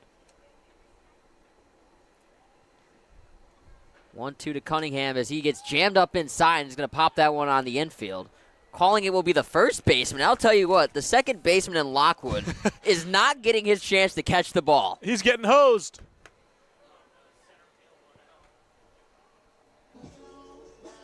I would be looking there like at my infield, like I'm looking to my left and looking to my right and being like, come on, guys, are we serious? Here's a guy who's had 2 good at-bats tonight, Ben Wade. Scored a run, walked, reached on a 3-base error. That 3-base error he hit incredibly hard. It was on the screws and right at Call's glove. Tried leaping and making the catch, and instead the ball went in and out of the glove of Call. So we haven't seen a full frame of zeros, and we are 1 out away from doing so. Ben Wade standing in the way of that. Power can't afford to trade zeros here. Down by a pair. And while maybe in this inning, yes, it won't be the end of the world, you'd rather get the offense out of the way now, get the runs now, because you don't know, A, if the Stars are going to come back out and get more with the potent offense they've showcased today. As down goes Wade on 3 pitches, he strikes out looking, and that'll be the inning. I'm not sure what he's complaining about. That was right down the pipe. Right down the middle. And the first full frame we've seen of shutout baseball. We'll see if that theme will carry over into the 6th. Exciting game so far, 5-3. San Diego out in front and looking to add on when we get back to the top of the 6th. Don't go anywhere.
Try our big, beautiful all-day menu with more than 70 delicious dishes and our award-winning 3-course brunch for only $27.99. At Palm Springs' most popular restaurant, there's always a party at Lulu.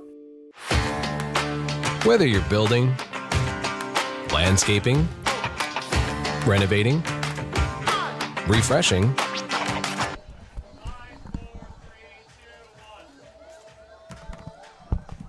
It's been a slow-moving game, about to hit the 2-hour mark, and we're in the top of the 6th here.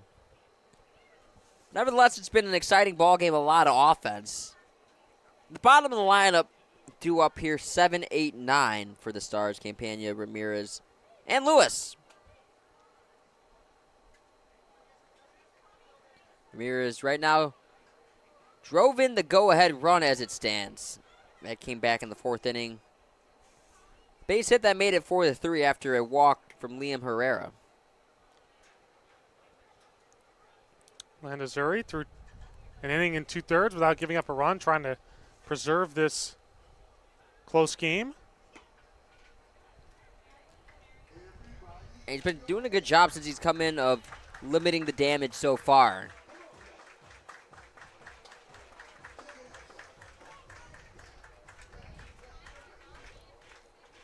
And looking for him to continue to eat innings. No sign of action in the power bullpen, so this is his inning to work with, and you got to imagine he continues putting up the efficient numbers that he's been putting up in the first few frames.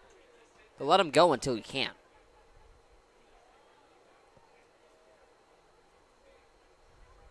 2-1 check to swing. Did he go? No, sir. Great at bat by Campagna, and he's 0 for 2, but he's put up some good at bats, long at bats. Landazuri now in danger of giving up his first walk. It's been a pair of flyouts for Campagna, so you mentioned great at bats, but also making contact. He's been just under a couple pitches, and he's under another one here. 3-1 green light, and he pops one up to Richards, who makes the catch for out number 1. And that's important, right, for Landazuri to get that first out of the inning, especially after falling behind in the 3-ball count. Find a way to get that soft contact. That's what power pitchers have done all night, but they still trail 5-3. So with the exception of the 4th inning, which is one of the big innings for the Stars, they had a leadoff walk that inning. 5 of the 6 innings, the leadoff hitter has been retired. Continuing that trend here for a second straight inning is Landazuri. Landazuri plunked the two-hole batter of the inning back in the last half inning. That was Will James, the 5-hole hitter regularly, but was hitting second last inning. And then hard contact, but a double play by Alex Hasso. And he's working quickly. I mean, he's through 2 innings, 21 pitches.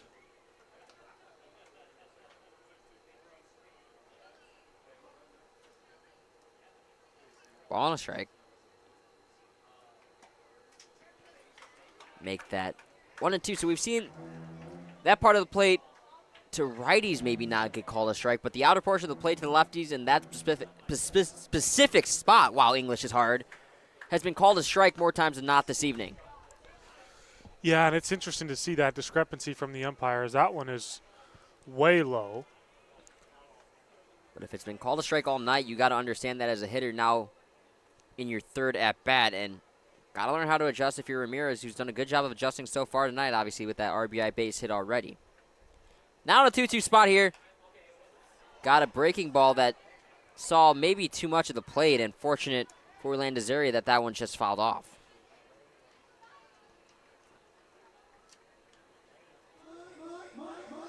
Yeah, Landazuri lucky to get that baseball back with the way that the Stars have been swinging the bat today. That was middle with a breaking ball. With a long at bat by Stars batters, and this time it's Ramirez in a 2-2 as he fouls another one off. That one nearly taking out his coach and foul.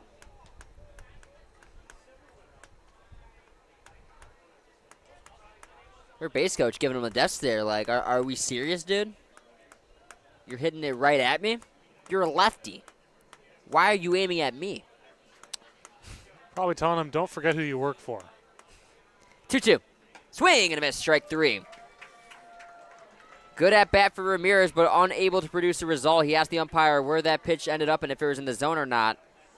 Doesn't change the result of the at bat, but it can help for an adjustment next time. And up steps the 9-hole hitter in Carson Lewis. This is an out for Landazuri that you have to have. I mean, you cannot allow the lineup to flip over once again because we've seen how this has hurt the power lineup the power pitching staff, in previous innings. Top of this order will make you pay. That one down the line and fair. This one likely going to be 3 bases for Lewis as that one now gets picked up from Rodriguez. He turns on the Jets, high stepping from second to third to throw from Banquina, not in time. And he will slide in there with a 2-out 3-bagger. Carson Lewis turns it over to the top of the lineup with a huge 2-out triple. First hit given up by Landazuri, and Lewis didn't wait around. He knocks one way down the right field line and makes a beautiful effort to get all the way to third on the play. So now the top of the order comes up with the runner off of third, trying to get a big-time insurance run. Run here would be huge for the Stars, and they've been able to capitalize plenty of times already in this ball game with 2 outs. But it's been Gavin Gamino who has drove in all 3 runs with 2 outs, and he's not up in this situation here. Instead, it's the leadoff hitter and Hunter Call. But if your Call, already a 1-for-2 ball game, has a run, but looking to make up for that play out in right field that wound up bringing home a couple of runs. So chops his one on the ground to Richards on the first pitch. Richards fields, Richards throws, and that'll be the inning. Back-to-back zeros from Landazuri, and he's trying to fire up his offense. Runners left stranded at third base by the Stars, and it's the Power who've left 9 on base in the first 5 innings, looking to avenge those woes here in the bottom of the 6th. Great ball game here at Palm Springs Stadium, 5-3 as we head bottom 6. We'll be right back. Outdoor living in the Coachella Valley is spectacular, and Tessera is the premier builder of outdoor living spaces in the desert. Nobody does it better than Tessera. From one end of this valley to the other, from Palm Springs to Rancho Mirage, Palm Desert, to Indio and La Quinta. For 35 years, we've created the ultimate in outdoor living, landscaping, pools, and patios, so you and your family can enjoy each other. Live well. Live Tessera.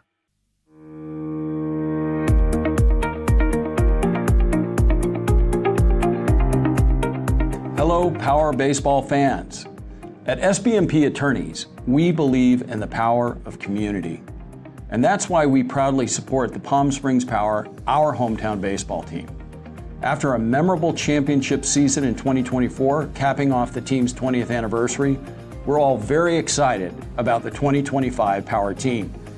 SBMP Attorneys and the Palm Springs Power are 2 teams that are committed to excellence, community, and the spirit of winning. We'll see you all at the ballpark.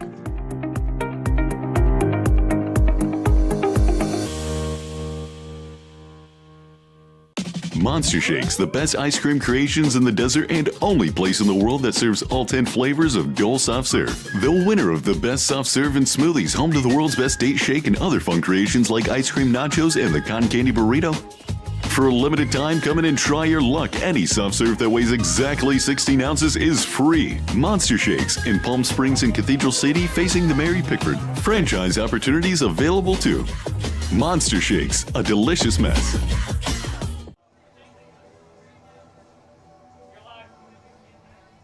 Well, what do you know? Another new pitcher for the San Diego Stars. Tyler Fimbres taking the bump here, the 5th pitcher in 6 innings, so I don't even know if you want to call him the starter. The opener and Ryan Smith only went 2 innings, and every arm since has only gone an inning. There's a nice inning last inning by Nate Cena, especially against a tough part of the lineup. I'm surprised to not see him come back out. Instead, Matthew Fimbres takes over, but they are taking bullpen game to a whole nother level. And yet somehow, some way, there is still action in the Stars bullpen. So they're going through the plethora of arms, and they're hoping they can parlay that into a victory. But Fimbres struggling with the zone here, already behind 2-0 to the leadoff hitter in Michelson. So looking for his first hit of the ball game, reached on an error. Back in the 4th. One kicking some dust off the netting. 2-1 in what has turned into a beautiful night here at Palm Springs Stadium. A great night for a regular season finale. The Power looking to come up with some timely hitting and bring some much-needed momentum into the postseason. This one down the line, opposite way. Going to be a tough play, and down the line, foul. Michelson nearly missing what probably could have been 3 bases. Maybe 2 bases if it bounced over the fence, but nevertheless, missed it by a matter of feet as a hooked foul. And Michelson's 0 for 3, but looking to get that first hit on the night here in the bottom of the sixth. And a leadoff knock here would be huge for the Power. They have struggled to get that leadoff man on, except for the 2 leadoff home runs. But apart from that, a leadoff hitter has not reached. And, I mean, technically they haven't had a leadoff hitter on base because those leadoff hitters have come around the bases. Right. And I've talked about it a couple times how maybe that home run can be a rally killer. And, yes, the Power have been able to get guys on after, but it's been the solo shots, getting those home runs early instead of with guys on base that is playing a factor so far. Not just leaving the 9 guys on base, but the Power only have 3 hits, 2 of them long balls. So you're thinking, oh, maybe they're not getting guys on base. They've had a lot of walks, some hit by pitches, a couple of errors as well. So the opportunities have been there. They've been present, but haven't been able to capitalize in the first 5 innings. But this is a Power team that's shown they're a late-inning ball club, especially over the last week or so, and especially in the first few weeks of the season. Didn't see much of it in the middle of the season, but last 2 weeks, first 2 weeks, the Power's late-inning offense has been the story so far. They got to do their work earlier in innings. They've only had 1 guy on base with nobody out so far tonight. Looking for their first leadoff base runner to reach base, and it will be as Michelson in the 6th inning finally produces a leadoff base runner with the walk. That's huge, too. I mean, sometimes I always say a 4-pitch walk can be, or a 7 or 8-pitch walk can be more effective than a 1-pitch double because you just rattle the pitcher so much. And that was an 8-pitch walk, and now you have a switch hitter coming up. And Brett Williams to follow him. So heart of the order coming up with a man already on, nobody out. And with the speed of Bianchini, you didn't see it on the first pitch. What are your thoughts on a bunt here? I think if you bunt one to the right side, not only can you maybe try and bunt and get Michelson over, but you might be able to bunt for a hit. I don't hate the idea. You know, a lot of speed as well with his 18 stolen bases this year. Instead of big cut and a miss at that one, and it's 1-1. I was going to say, if anyone on this team can turn a bunt into a base hit, it's this guy at the plate right now. And it's a situation where you don't need to get all 2 runs right now. If you can get one now and maybe get another one later. If it was the 9th, I'd say you need base runners, but 9th or 8th, I'd say you need base runners. But in this situation here, you might be able to produce one anyways. This one bloops and down for a base hit. Tying run aboard after Bianchina. Just really, I don't know how to put it other than just a duck snort in between the right fielder and the second baseman, maybe the first baseman as well, in between the Bermuda Triangle. Bloop base hit off weak contact, but you'll take it any way you get. It looks the same in the box score tomorrow. That's what I like to call a box score 110-mile-an-hour line drive single because it counts, like you said, all the same. So Bianchina with a huge knock, 2 men on, nobody out for the heart of the order. Brett Williams, Junior Rodriguez, Caden Richards, and who else would you rather have up than those 3? And for Junior Rodriguez, who is now standing on deck, you got to almost be like, okay, are we serious? That's a hit, but some of the contact I'm producing today isn't. That's the game of baseball. Yeah. It's baseball in a nutshell. It gives, it takes away. But in the end, maybe not for the hitter, but for the team itself, it'll usually even itself out. Love the weak hits when they're in your favor, but when they come against you, it can be so demoralizing. And we'll see if that really starts to rattle the arm on the mound in Fimbres. Williams just under that one. He's behind 0-2, and he knows that one is one he could have maybe crushed. Yeah, he's going to want that one back, especially with the power that he's got showing in this ballpark especially. It's not easy to hit home runs in this ballpark, but he's got 3 out of the yard so far, and that's a tough way to get strike 2 on you. And I believe the biggest of the trio of home runs you were on the call for. He hit the home run off the scoreboard in the 8th inning against the Legends. So the pop's been there, the OPS has been there. Everything about the bat of Williams has been on point this season. Swinging and a miss, strike 3 right there on 3 pitches, a rare 3-pitch strikeout for a guy in Williams who has a 23-game hit streak. It goes down in a big spot right there. So it'll have to be someone else this time, Junior Rodriguez or Caden Richards. And it's been Brett Williams all year long. you don't want to put all the weight on his shoulders. This is another guy who's been producing in big spots over the last week or so, Junie Rodriguez. That big grand slam against the Legends. One of the biggest swings for the Power all season long. It solidified them the 1 seed, home field.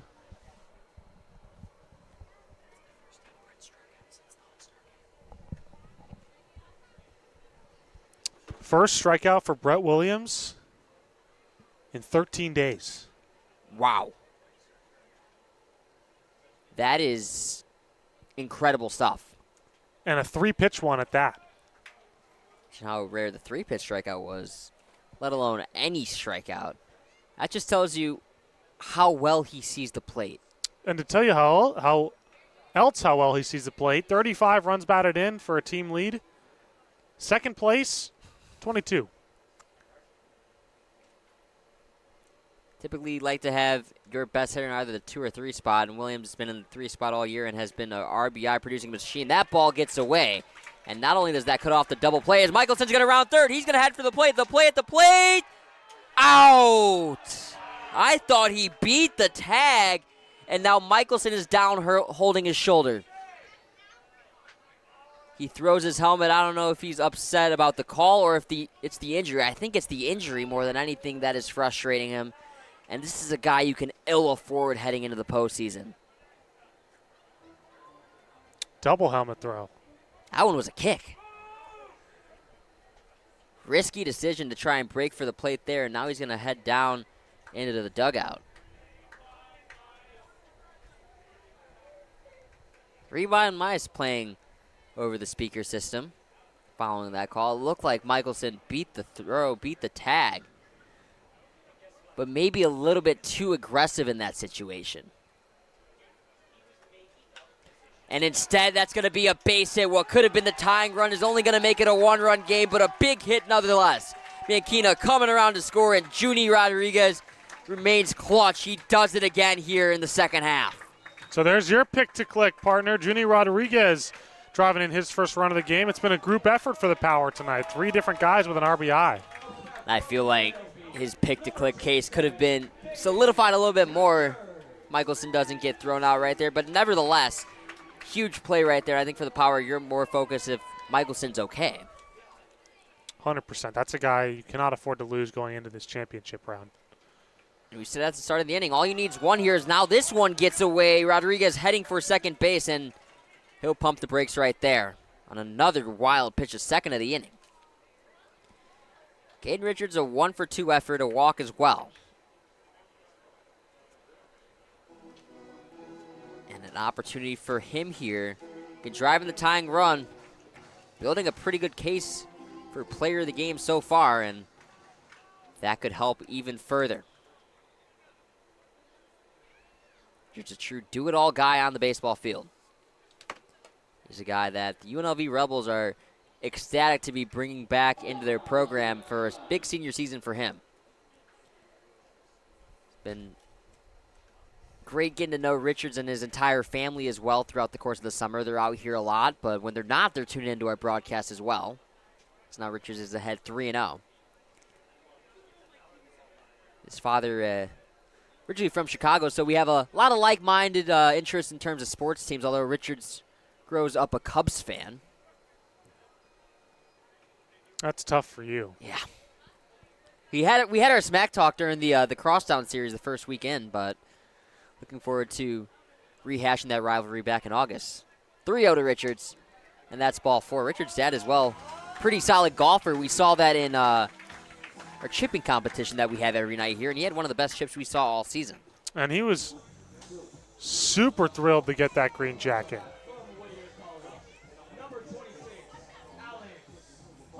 He'll be even more thrilled maybe if Caden can come across to score the go-ahead run, and it'll be up to Alex Hasso to do that with 2 outs. You mentioned the 2-out hitting hasn't been there for the Power. They got their first 2-out RBI from Junie Rodriguez in his at-bat. But a 2-out rally that can play across 2 or more could go a long way for the psyching for this Power offense as they head into the postseason. 3-game championship series. So it's not a one and done, but one bad day, especially on Sunday, could end your whole season. 0-1. Hasso takes inside. 1-1.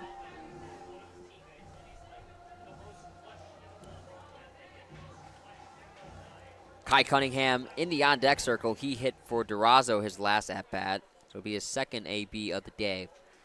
If he gets a chance, or I'm sorry, that's Matt McCate in the on-deck circle. And Cunningham in the hole already starting to get ready. As that one's lined in the 5-6 hole, a base hit.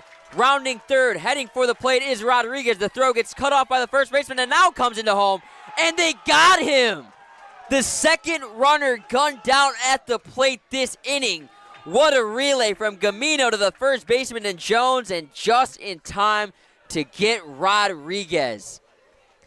Flashing the leather all game has been the Stars, and they do it again. The Power get one, but it could have been a lot more. A lot of drama here. We're 2/3 through the game. We head to the top of the 7th. With a lot more fun and a lot more to prove. 5-4 Stars. We'll be right back. The Management Trust is a 100% employee-owned company. Every employee has a vested interest in providing memorable experiences to every homeowner and board members of HOAs. It's a very powerful thing. No homeowners association is too small or too large for us to manage. From community maintenance services to customized absentee home care, the Management Trust provides just about every service any homeowner could ask for. Hi, I'm Damien with the Management Trust. We're a community management built differently for your homeowners association. To find out how, give me a call. Whether you're building, landscaping, renovating, refreshing, or simply researching, rent the right size tools for your size jobs. In store, online, or in app at Sunbelt Rentals, where tools rule.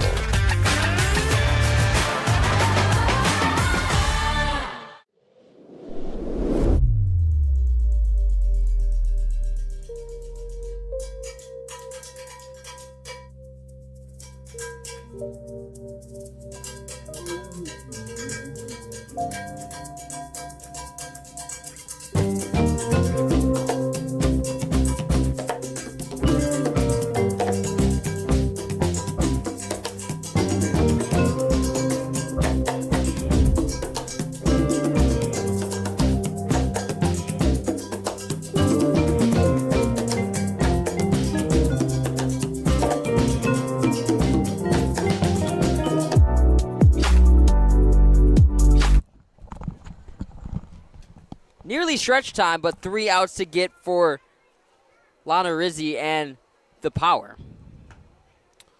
And we just saw the replay of that put out to end the inning, and that was not close. He was safe by a mile. I think that might have been the Michelson one, but we saw both outs at the plate. Both were safe. The Michelson one a little bit more evident, as that's a ground ball to Abankina, and 2 pitches, 1 out. And it's obviously incredibly tough to umpire at any level. And they don't have, the luxury or the replay systems that we have. But nevertheless, you look at that play, and we saw both angles of that play, and you thought maybe sometimes the umpire will try and even one out. If he misses one, maybe he'll get the next one right, but we didn't see an adjustment on both plays, and both plays appeared to be the wrong call, and right now is looming large for the Power as they have some bullpen action. Israel Garcia warming up for the Power. Number 5. He's got a nice plethora of pitches Garcia possesses. Fastball, curveball, changeup guy out of the pen. That changeup can be really effective for him, especially on 2 strikes with the lefties.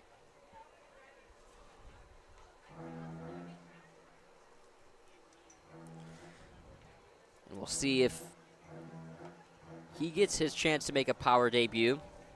But it'll be up to Lana Rizzi to take care of business at the current moment. 1-2. Upstairs 2-2. He's done so thus far. He hasn't yielded a run in 2 2/3 of work. And he has almost single-handedly kept the power in this ballgame. He's allowed one base runner in the 5th and 6th inning, but hasn't let those base runners affect him.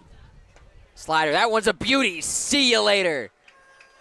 Jones goes down window shopping, and that's the second out of the inning.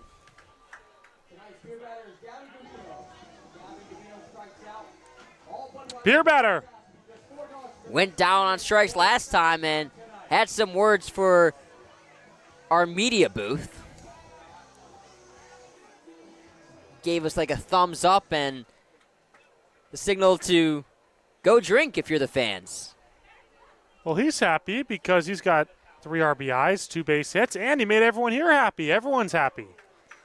Not an opportunity for him to drive in any runs, so if you're a fan at the ballpark, you're really, really hoping for that strikeout. And it seems like he's free swinging. He's either trying to drive himself in with a ball over the fence, or he's trying to make these fans happy by providing some discounted beer. And he's behind 0-2 just as he was in his last at-bat, and it turned into a strikeout last time. See if that's the case here.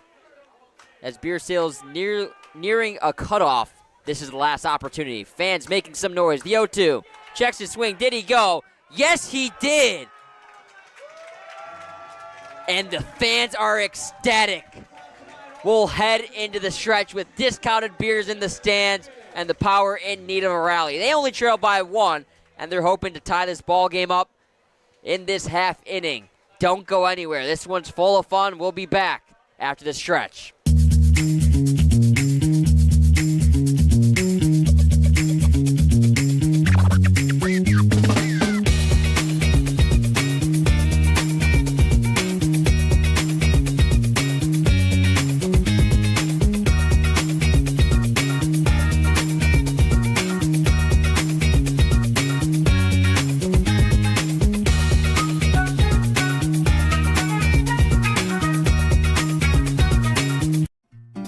Try our big, beautiful all-day menu with more than 70 delicious dishes and our award-winning 3-course brunch for only $27.99. At Palm Springs' most popular restaurant, there's always a party at Lulu.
Bottom of the lineup for the Power here, and they're going to need them to produce 7, 8, 9 in Makate, Cunningham, and Wade.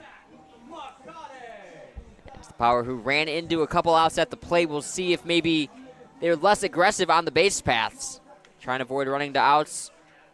And Jack, I'm sure you're shocked. I'm sure everyone at home is shocked. We have yet another reliever coming on the bump.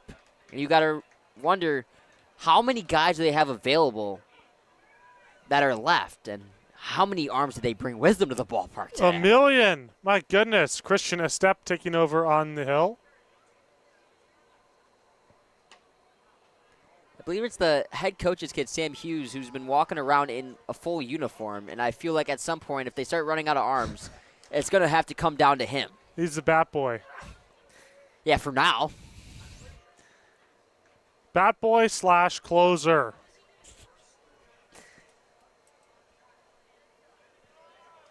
Oh, 2 to Makate. That one upstairs, 1-2. Makate's had a good night. 1 for 2 with a home run trot, a hit by pitch. There's an absolute pimp job for Makate. Not that we have too many other choices for bat flip of the year, but that one certainly was the bat flip of the year. At the time, it was a much-needed blast. It made it a 5-2 ball game. The Power have been slowly chipping away ever since. We could use another one here. Power, no stranger to comeback victories. And it all starts somewhere, and it's the leadoff hitter in Makate looking to start the rally here. That one taken downstairs, 2-2.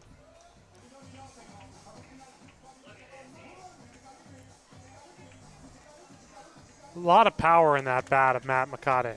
Yeah, deceptive power. You think with that, shortened swing, he looks even shorter with how low his load is as he fouls that pitch off but can't keep a grip on the bat. It's going to maybe need some new parting tire, but fortunately for him, another chance at life.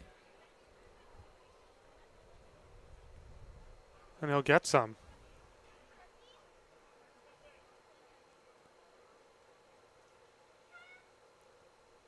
This is a Power team who last inning saw 5 of the 6 batters they brought to the plate reach, but 2 base running outs. And now as you dig deeper and deeper into this San Diego bullpen, you need someone to come up with a big swing, and you hope it's someone in the bottom of your order. As Makate might have gotten that one blooping fast and off the diving glove of Ramirez. That one might have missed the glove, but nevertheless, a base hit for Matthew Makate, the second straight inning where the leadoff guy has reached base after that was unable to do so in the first 5 innings. Do it any way you can, whether it's a bloop, whether it's a hit by pitch, an error. I don't care. That's a great way to get on base for Makate, and it all counts the same. We were just talking about our chipping competition not that long ago. Well, he chipped that one out in the left field, right towards where Rocky the Ram would be standing. No kidding.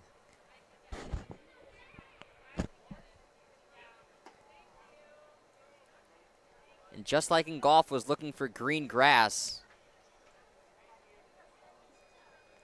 And unlike me, both in my golf and playing career in baseball, didn't find any dirt. A lot of ground balls and now balls in the bunkers for me.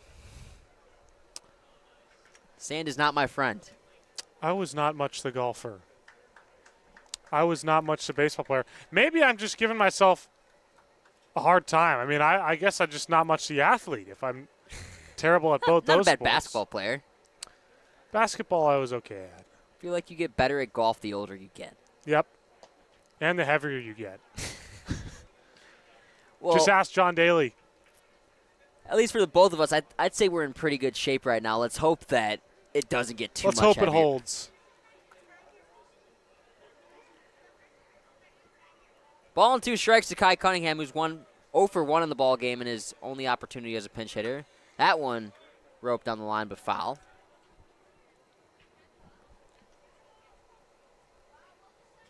This is definitely going to be a key at bat in this game. If Cunningham can reach, I don't see a world where the Power don't score a run here, especially with the top of the order due up soon. And it is Derek Hurtado in the hole in exchange for Owen Michelson. So injury concern there. So Michelson go down. You saw him express the frustration. He's a guy who, yes, he'll show a lot of emotion off the field, but on the field, he really doesn't show too much emotion. And when you see him react like that, obviously that was a big run, but I don't think he'd react like that over a run in the 6th inning. I think it was more the frustration of being injured, not just in a key spot of the season, but knowing he's had such a successful summer, and the last thing he'd want is the runners on the move as Cunningham makes contact, and that one will fall. Beautifully executed hit and run going first to third, and pumping on the brakes smartly is Makate. Ducks in the pond, nobody out, and the go-ahead run on base, that's Cunningham. Beautiful call by Casey Dill to go for the hit and run, and beautiful approach by Kai Cunningham there to just stroke that into right field. Not an easy pitch to hit, but he makes it happen. And any way you can. Here's Ben Wade. Stroked it to the east, stroked it to the west, and now it's Ben Wade looking to find a way to tie this ball game up. In on the corners, still playing the double play, so if a ball is hit up the middle, ball game should be tied unless it's hit off the screws by Wade.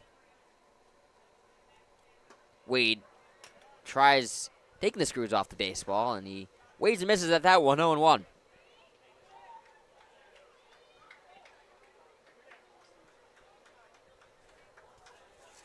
Wade, Durazo, and Banquita, the three due up with first and third, as this one should get the job done for Wade.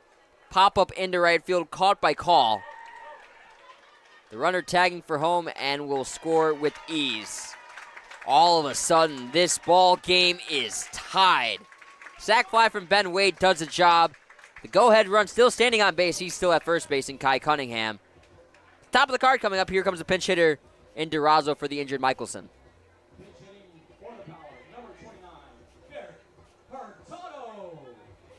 Yeah, that's exactly what the doctor ordered for Ben Wade. Great situational hitting. He's had some great at-bats, and now we'll see if Hurtado can move Cunningham over into scoring position with less than 2 outs and a contact hitter on deck. Hurtado's been a primary infielder this year, so I think some questions are begged to be had about where he'll end up playing. Michelson was out in center field today, and I don't imagine Hurtado's going to be thrown in that spot, but you never know. He's had a few times this season in center field, though albeit not a ton of experience.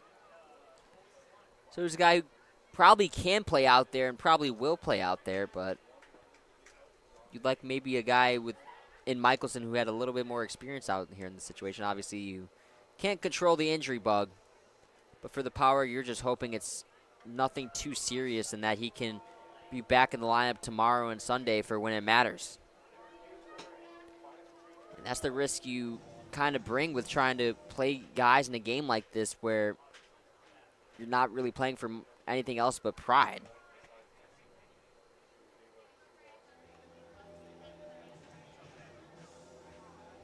That was the last thing this Power team needed. But it's been all season long for the Power where they've trusted the next guy to pick them up, come up clutch when their number's been called upon, and in all but 4 games for the Power this season, it's someone has delivered and come up with the big-time hit. Yeah, we talk about it all the time. Getting that hit, and the Power have had a couple of that hits tonight.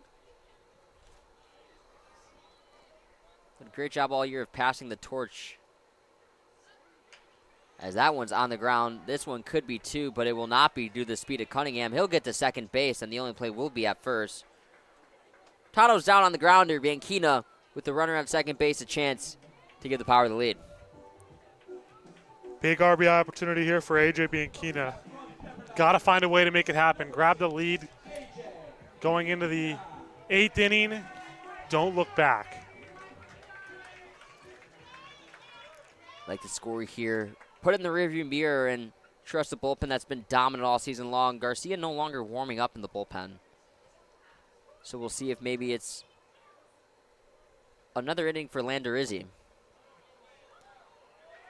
or if potentially someone else gets tasked with the ball in what is now a tie ball game as it stands and could be a Power lead in a moment's notice.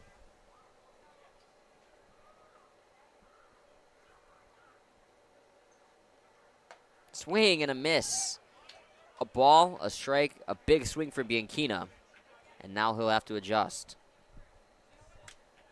Got to shorten up, do what's worked for you all season, put the ball in play. AJ Bianchina's done such a good job of that.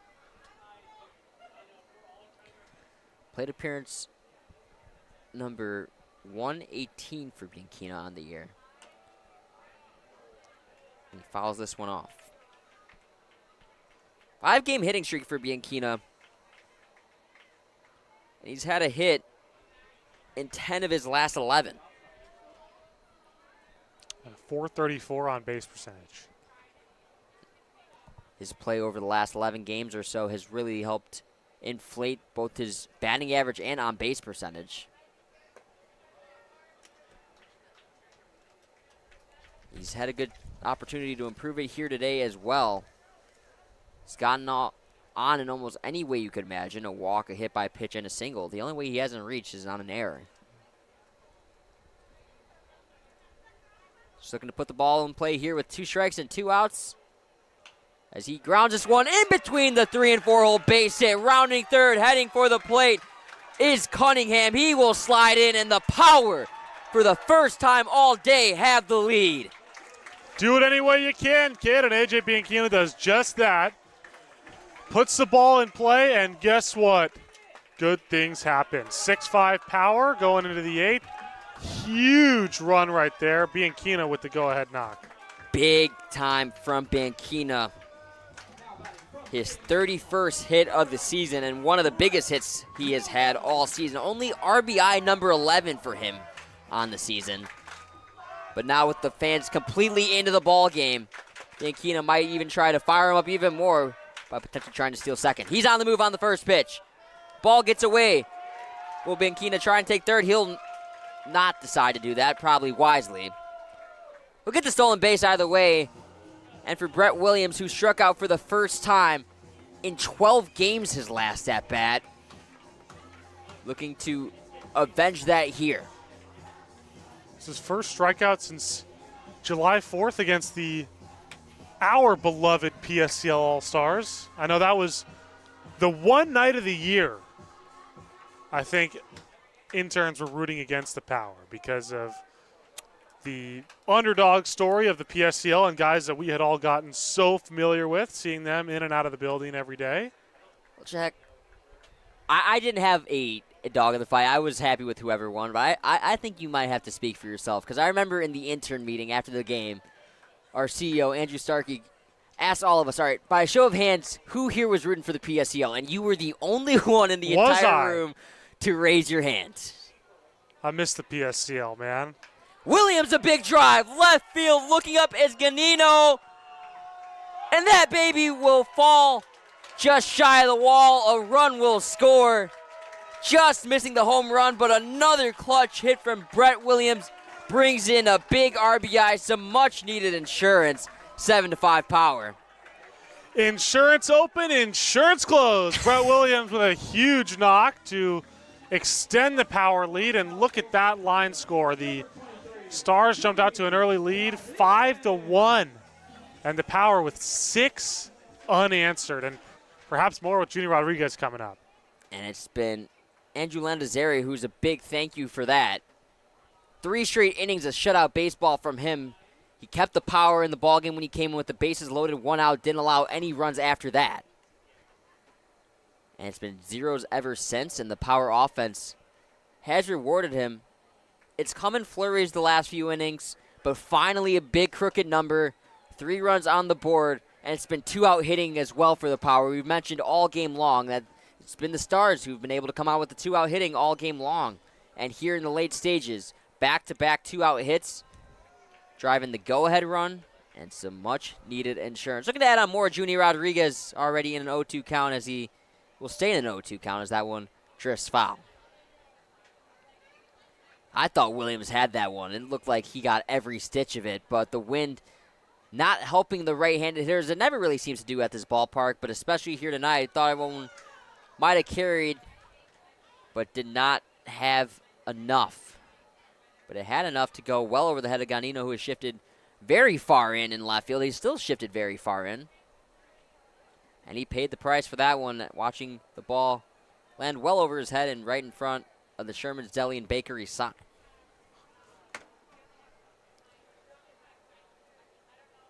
Junie Rodriguez, a pair of home runs in the last week. He thought about another one. This one into center field, but just missing it. James will make the catch for out number 3. But a crooked run will score. A crooked number will score here for the Power in the bottom half of the 7th inning. 6 unanswered runs for the Power, and from down 5-1 to leading 7-5. What a game this has been. Power pitching staff looking to slam the door shut and keep the momentum flowing on the bump. We'll see if they can do that when we get back with Landazuri returning for another inning of work when we return. The Management Trust is a 100% employee-owned company. Every employee has a vested interest in providing memorable experiences to every homeowner and board members of HOAs. It's a very powerful thing. No homeowners association is too small or too large for us to manage. From community maintenance services to customized absentee home care, the Management Trust provides just about every service any homeowner could ask for. Hi, I'm Damien with the Management Trust. We're a community management built differently for your homeowners association. To find out how, give me a call. Whether you're building, landscaping, renovating, refreshing, or simply researching, rent the right size tools for your size jobs. In store, online, or in app at Sunbelt Rentals, where tools rule.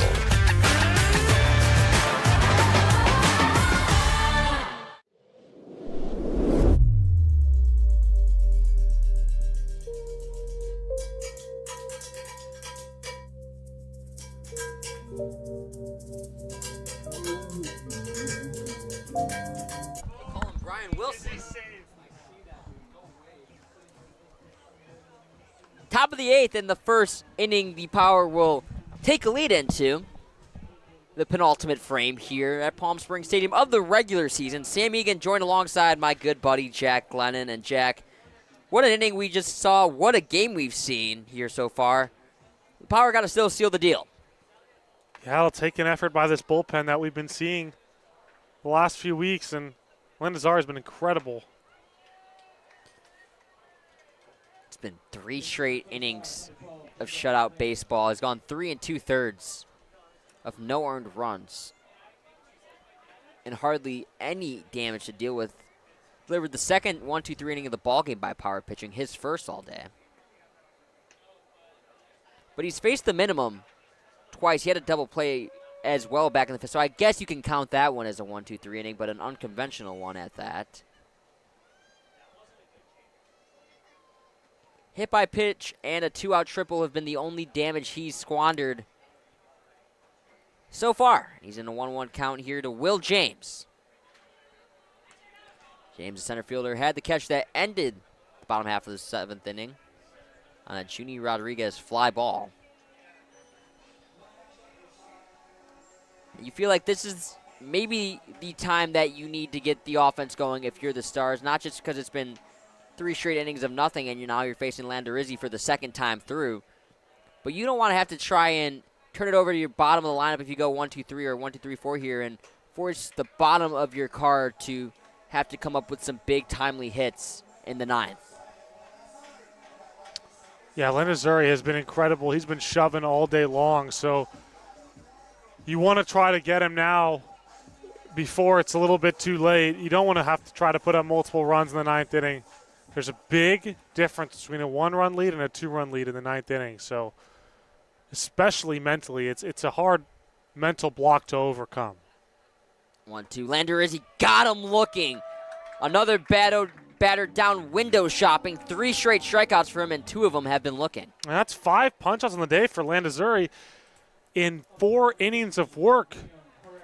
So we only saw 1 strikeout from the starter in Worthgen, and now in about the same sample size, a little bit more now for Landazuri. 5 strikeouts, and it's been the fastball and the slider that's been working. The last 2 strikeouts he's gotten have been that slider going to the back door, and these hitters have just been fooled. That backdoor slider to lefties has been lethal, as that one is on the ground. And I thought that was Richards out there at third base, but that's Alex Hasso instead.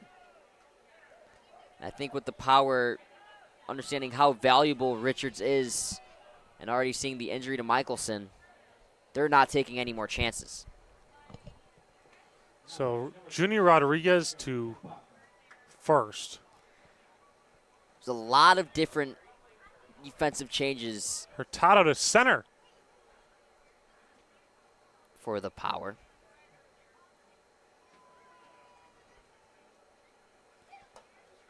Now 1 on, 1 out. This is the tying run at the plate. And you mentioned how important it is to at least try and get one here.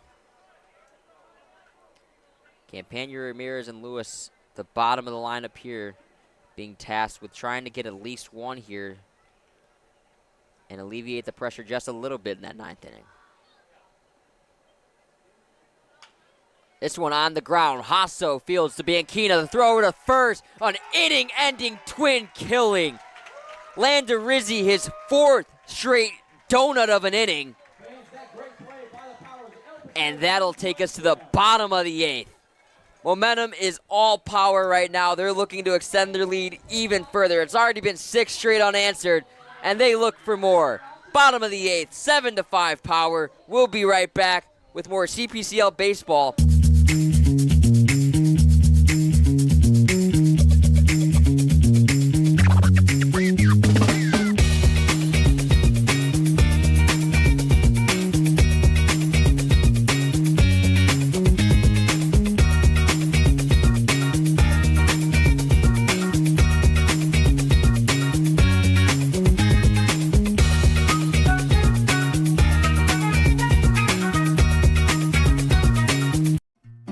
Try our big, beautiful all-day menu with more than 70 delicious dishes and our award-winning 3-course brunch for only $27.99. At Palm Springs' most popular restaurant, there's always a party at Lulu.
Yep.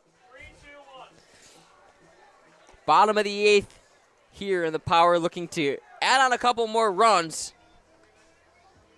as that may have been the last inning of work for Landerizzi. He was absolutely fantastic, and as it stands right now, absolutely deserving of the win. Oh, 100%. He goes 4 2/3, strikes out 5, gives up 1 hit, 0 walks, 1 hit by pitch. Phenomenal performance. 0 runs. You see 4 zeros on that scoreboard. He gave up, I don't want to say gave up, but he allowed more double plays defensively than he allowed hits. Incredible. That's a solid outing if I've ever heard one, and especially going more than a few innings. Especially impressive. Got a returning pitcher, Christian Estep, out for his 2nd inning of work, and he'll face the pinch hitter, Blake Mitchell. So changes all around for the Power. We mentioned the last half inning, Caden Richards getting the seat and going to get ready for tomorrow.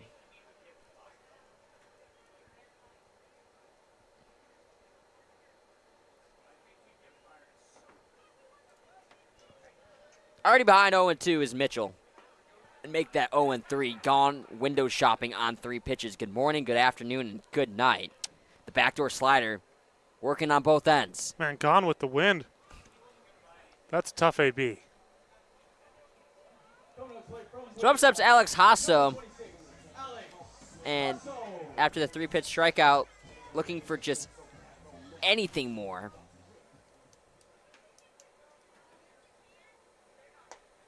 Four pitches, 4 strikes. And at what point do we start thinking about the immaculate inning? Well, you're four pitches of the way there. Almost halfway there. I thought that one was there. Hasso takes just off the inside on what was going to be a front foot slider.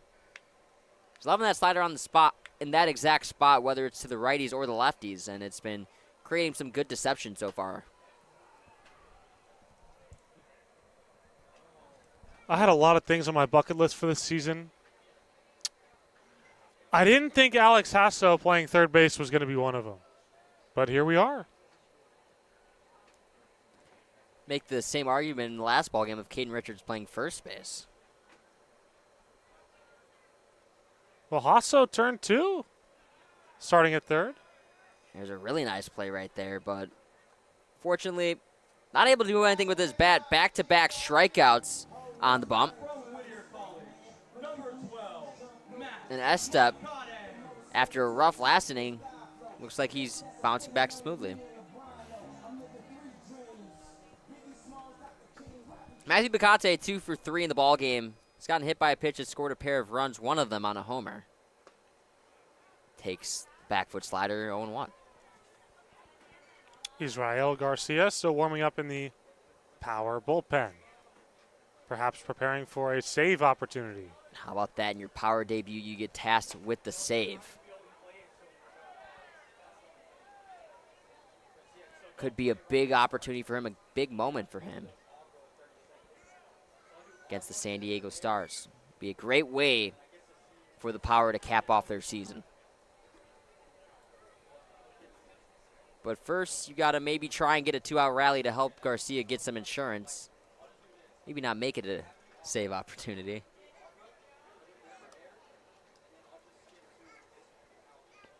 Kate ahead 2-1. A lot of thunder in that bat from Makate. And he's ahead 3-1. Ty Cunningham on deck. Garcia, a Menlo College student up in the San Francisco Bay Area. Big-time Giants fan, as his school bio reads. Smart guy.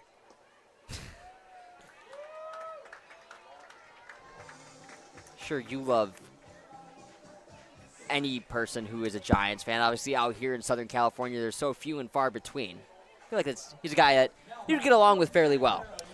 I think I would get along with him pretty well. And did that bio say Tim Lincecum was his favorite pitcher? It did. I think me and Mr. Garcia would have a pretty good conversation about Tim Lincecum. Big time Timmy Jim. He was the man. Could be big time Izzy G in about an inning. Power looking for 2-out rally to help him out. And Kai Cunningham looking to deliver. He delivered earlier in the game, but won't deliver here. 3 unassisted to end the inning. 2-out walk gets left stranded.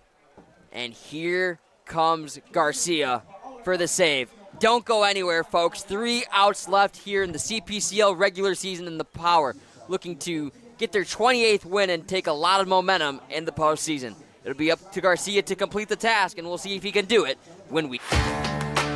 Whether you're building, landscaping, renovating, refreshing, or simply researching, rent the right size tools for your size jobs. In store, online, or in app at Sunbelt Rentals, where tools rule.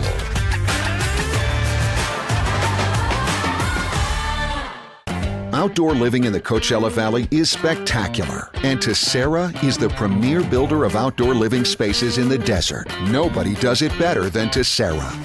From one end of this valley to the other, from Palm Springs to Rancho Mirage, Palm Desert, to Indio and La Quinta. For 35 years, we've created the ultimate in outdoor living, landscaping, pools, and patios, so you and your family can enjoy each other. Live well.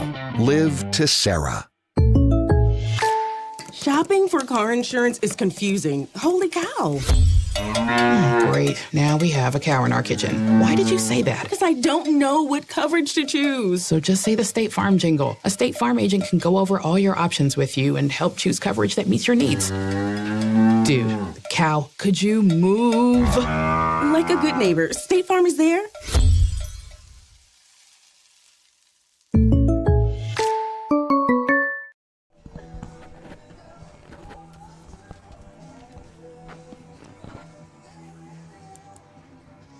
CPCL debut for Israel Garcia. An opportunity for him to get the save in his debut.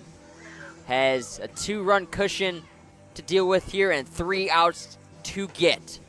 Bottom of the lineup to deal with as well. 8, 9, and 1 for Garcia. What an opportunity this is for him here. What bigger stage can you ask for in the CPCL? Palm Springs Stadium, regular season finale, close game, save opportunity, 2-run lead. Doesn't have to be perfect, but got to be good. I like what you said. You don't have to be perfect. You just got to produce weak contact if you're Garcia. It's a Menlo College product. And his first pitch just mixes it upstairs, 1-0.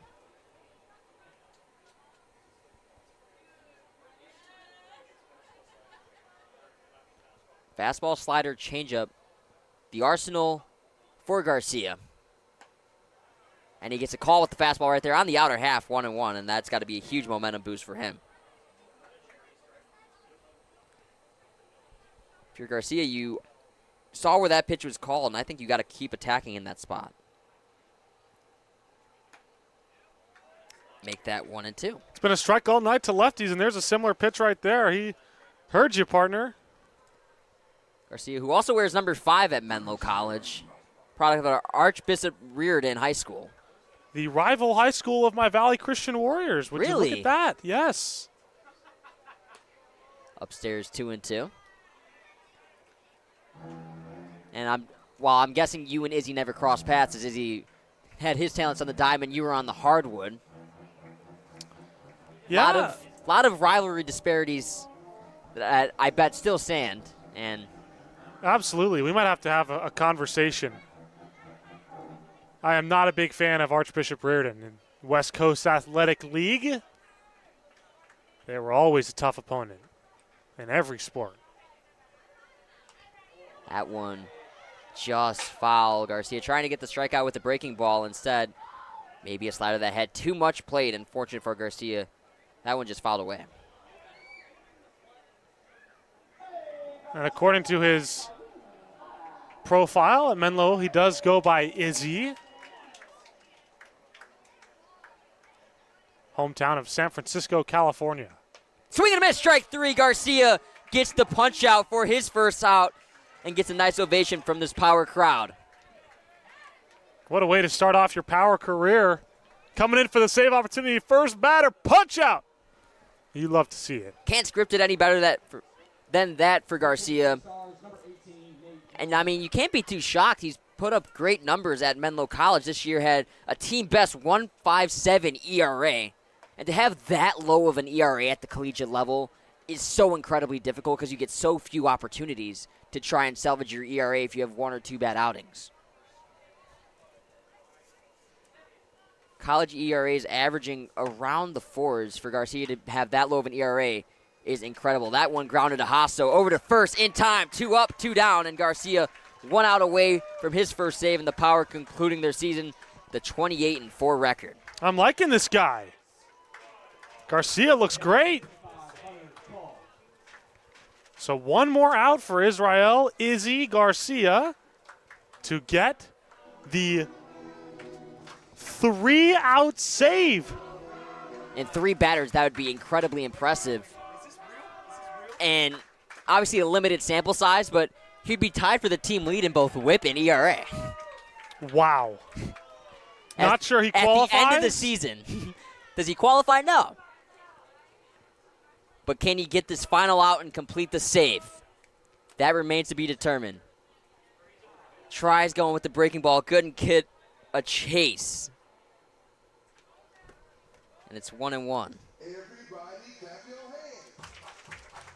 big opportunity to slam the door Israel Garcia. Not only on this ball game, but on the Power regular season. First place has already been well within grasp for a little bit now. But this would be another comeback win that sparks a lot of momentum heading into the postseason. Up the middle, base hit. Maybe not. Still a chance at the play. And Bianchino, who never gave up on the play, unlike me, gave it a shot but was unable to do so. A 2-out hit, and all of a sudden the tying run coming to the plate. Still soft contact for Garcia. Not a line drive rope base hit, but now you got to just focus on the next guy. Garcia loves to get the ground ball. That's what made him have such a low ERA at Menlo. Did rack up some strikeouts, but the ground ball was his bread and butter. And looking to get another ball on the ground and potentially put this game on ice. Fly ball to our left and a little bit too far to the left.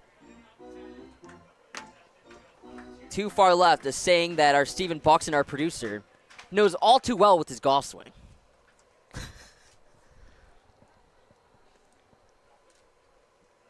Ball and a strike with Garcia looking to close it out. This one on the line, center field, that'll fall, base hit, tying run aboard.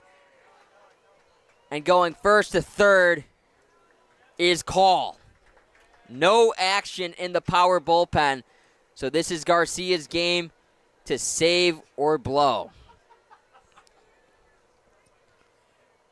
Phil James with the tying run on base, the go-ahead run in himself at the plate. A double earlier in the ball game, but he's 1 for 4.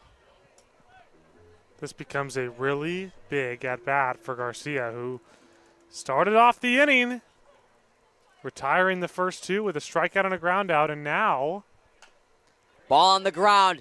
Is it fair? It is not. Foul ball. And the Power will have to have the celebration of another victory on hold for a few more moments. Man, that was close. Drama down the line here for Garcia. And if you're Lockwood at first base, do you maybe consider trying stealing second in this situation? Is running in this situation worth it? Not taking a big enough lead where it seems like it will be. 0-1. This one in the air, center field. This could be trouble at the track, and making the catch for out number 3 is Caden DeRozzo. That is the ball game, and in his Power debut, Israel Garcia, big-time Izzy G, gets the save.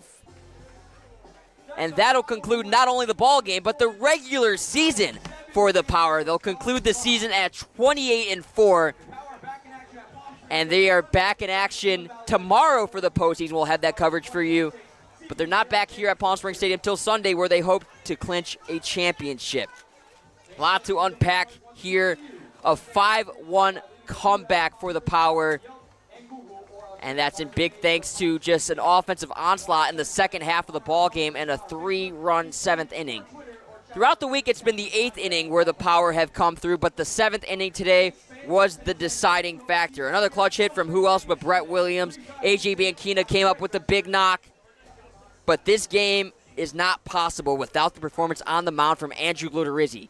Came in the 5th inning with already 2 runs surrendered, bases loaded, 1 out, and escaped that jam with no more damage. And on top of that, went 3 straight innings of shutout baseball. No runs came across after the 4th inning for the Stars. That came due to Luterizzi's impressive pitching performance, as well as the save from Israel Garcia. Gave up a couple base runners, but got the save in his first career appearance. And what a way to conclude the regular season. As for the postseason, we are at Cal Baptist in Riverside, California tomorrow.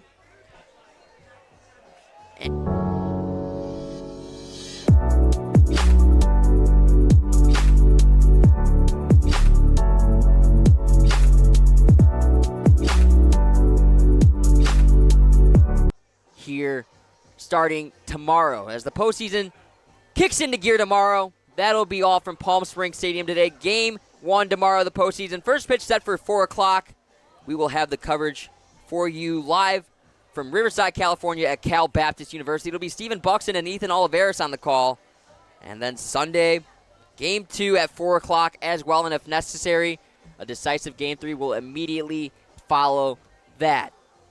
So for our entire crew here, Stephen Buxton to my left, my amazing producer, and my main man to my right, Jack Glenn, who's down on the field with the post-game interview, which you can check out on our Palm Springs Power Instagram.